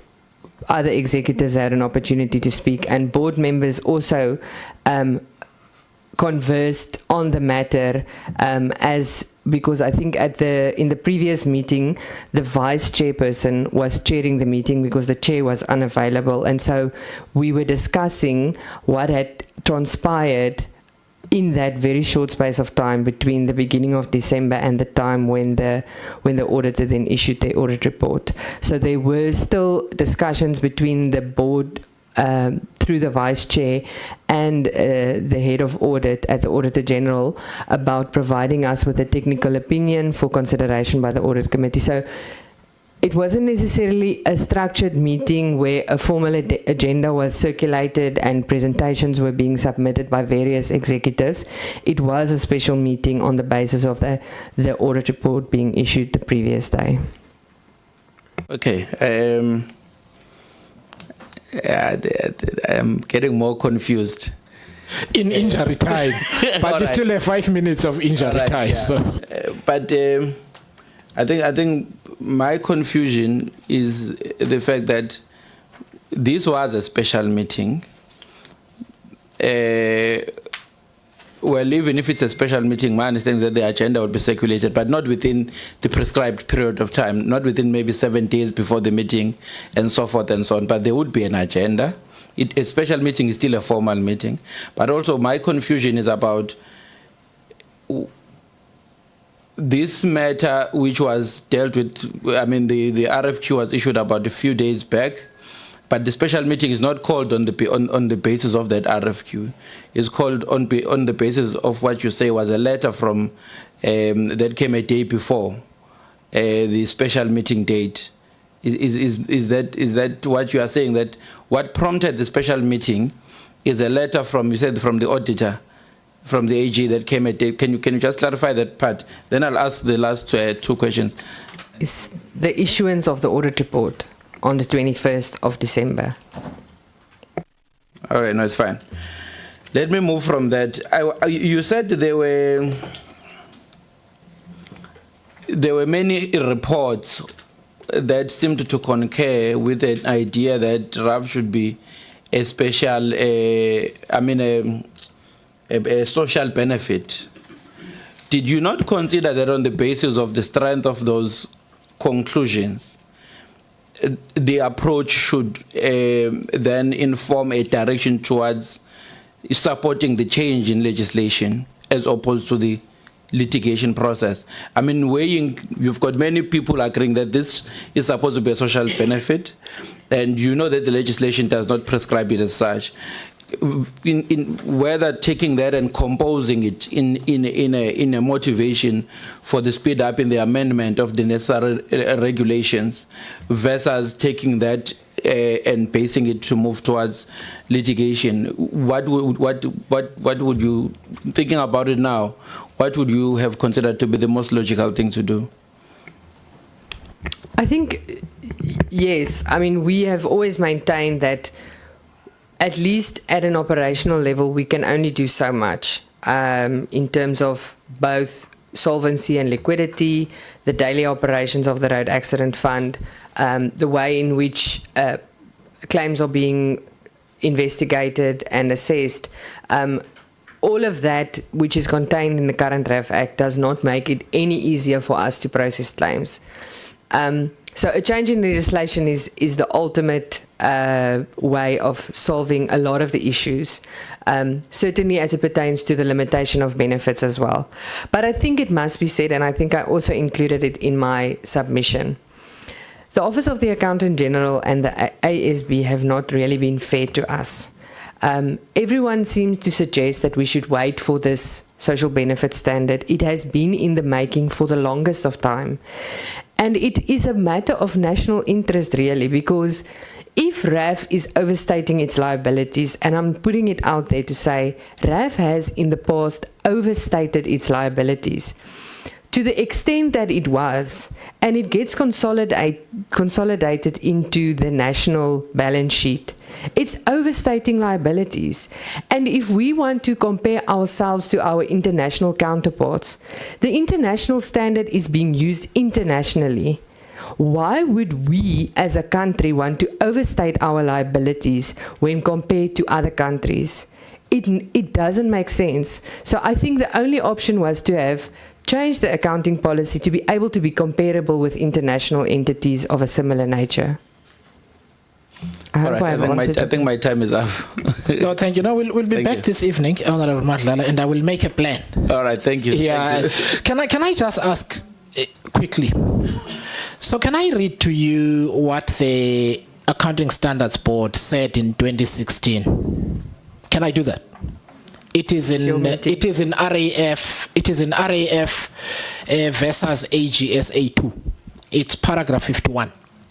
So let me read that, because I think for the purposes of interpretation of understanding your version, it's important. The court says, then the RAF began to inquire whether IFRS 4 should be applied, even though the IPSAS is debating whether insurance-like activities are in fact social benefits or insurance. Okay.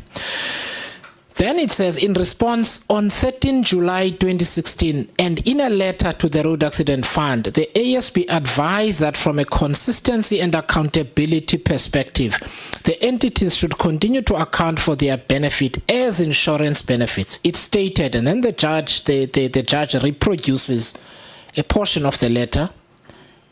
ASB is of the view that the current reporting requirements should be maintained, i.e., there is no change from the position articulated in 2014.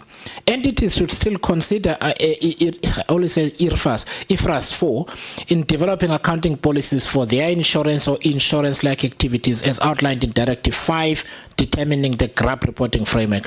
Although there is debate internationally about whether certain benefits provided by entities are in fact social benefits for insurance, the ASB is of the view that applying IFRS 4 currently provides appropriate information to hold entities accountable and make decisions. I do not read any ambiguity in that statement, but it appears that you do.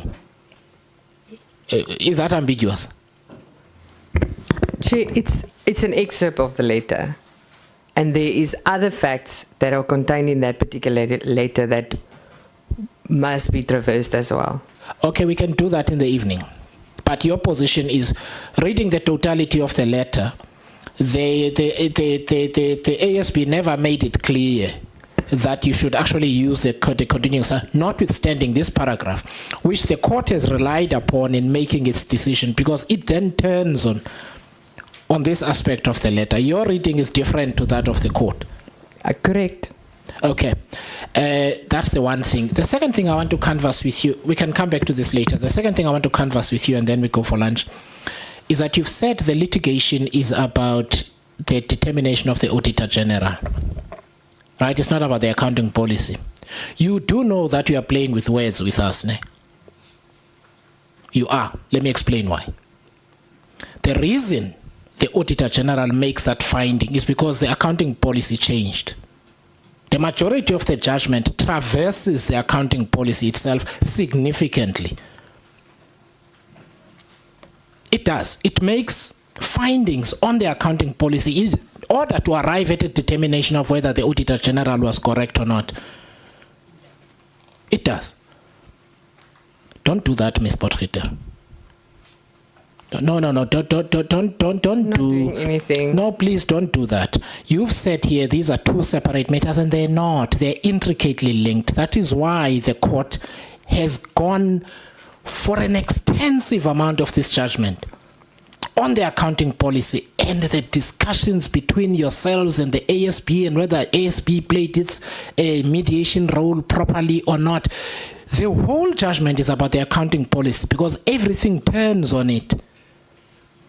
I don't think it's accurate to say to this committee that that judgment has nothing to do with the accounting policy. It has everything substantively to do with the accounting policy. It does. But if you want to persist with that view, you can, Ms. Potgieter. We can canvass this when we come back, and then we'll go into this judgment in some detail. But when you say to this committee it's got nothing to do with it, it's not accurate.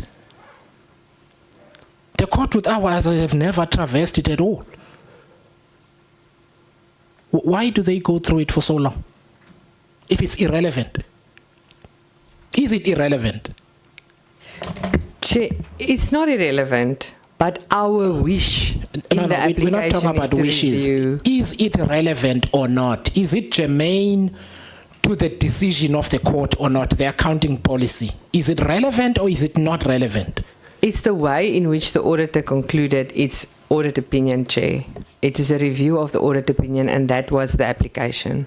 Of course. Does the court opine on the accounting policy or not? Chair, it does. So it's not irrelevant? It was not the wish of the applicant, though. You are not here to tell us your wishes, Ms. Potgieter. We are discussing a judgment by a full bench of the High Court. It's clear from the judgment that it is central to the decision of the court. You can't come here, and I warned you earlier, you cannot come here and tell us your wish and ignore the decisions of the courts. which is what you are doing. Please don't do it. Members of your chair.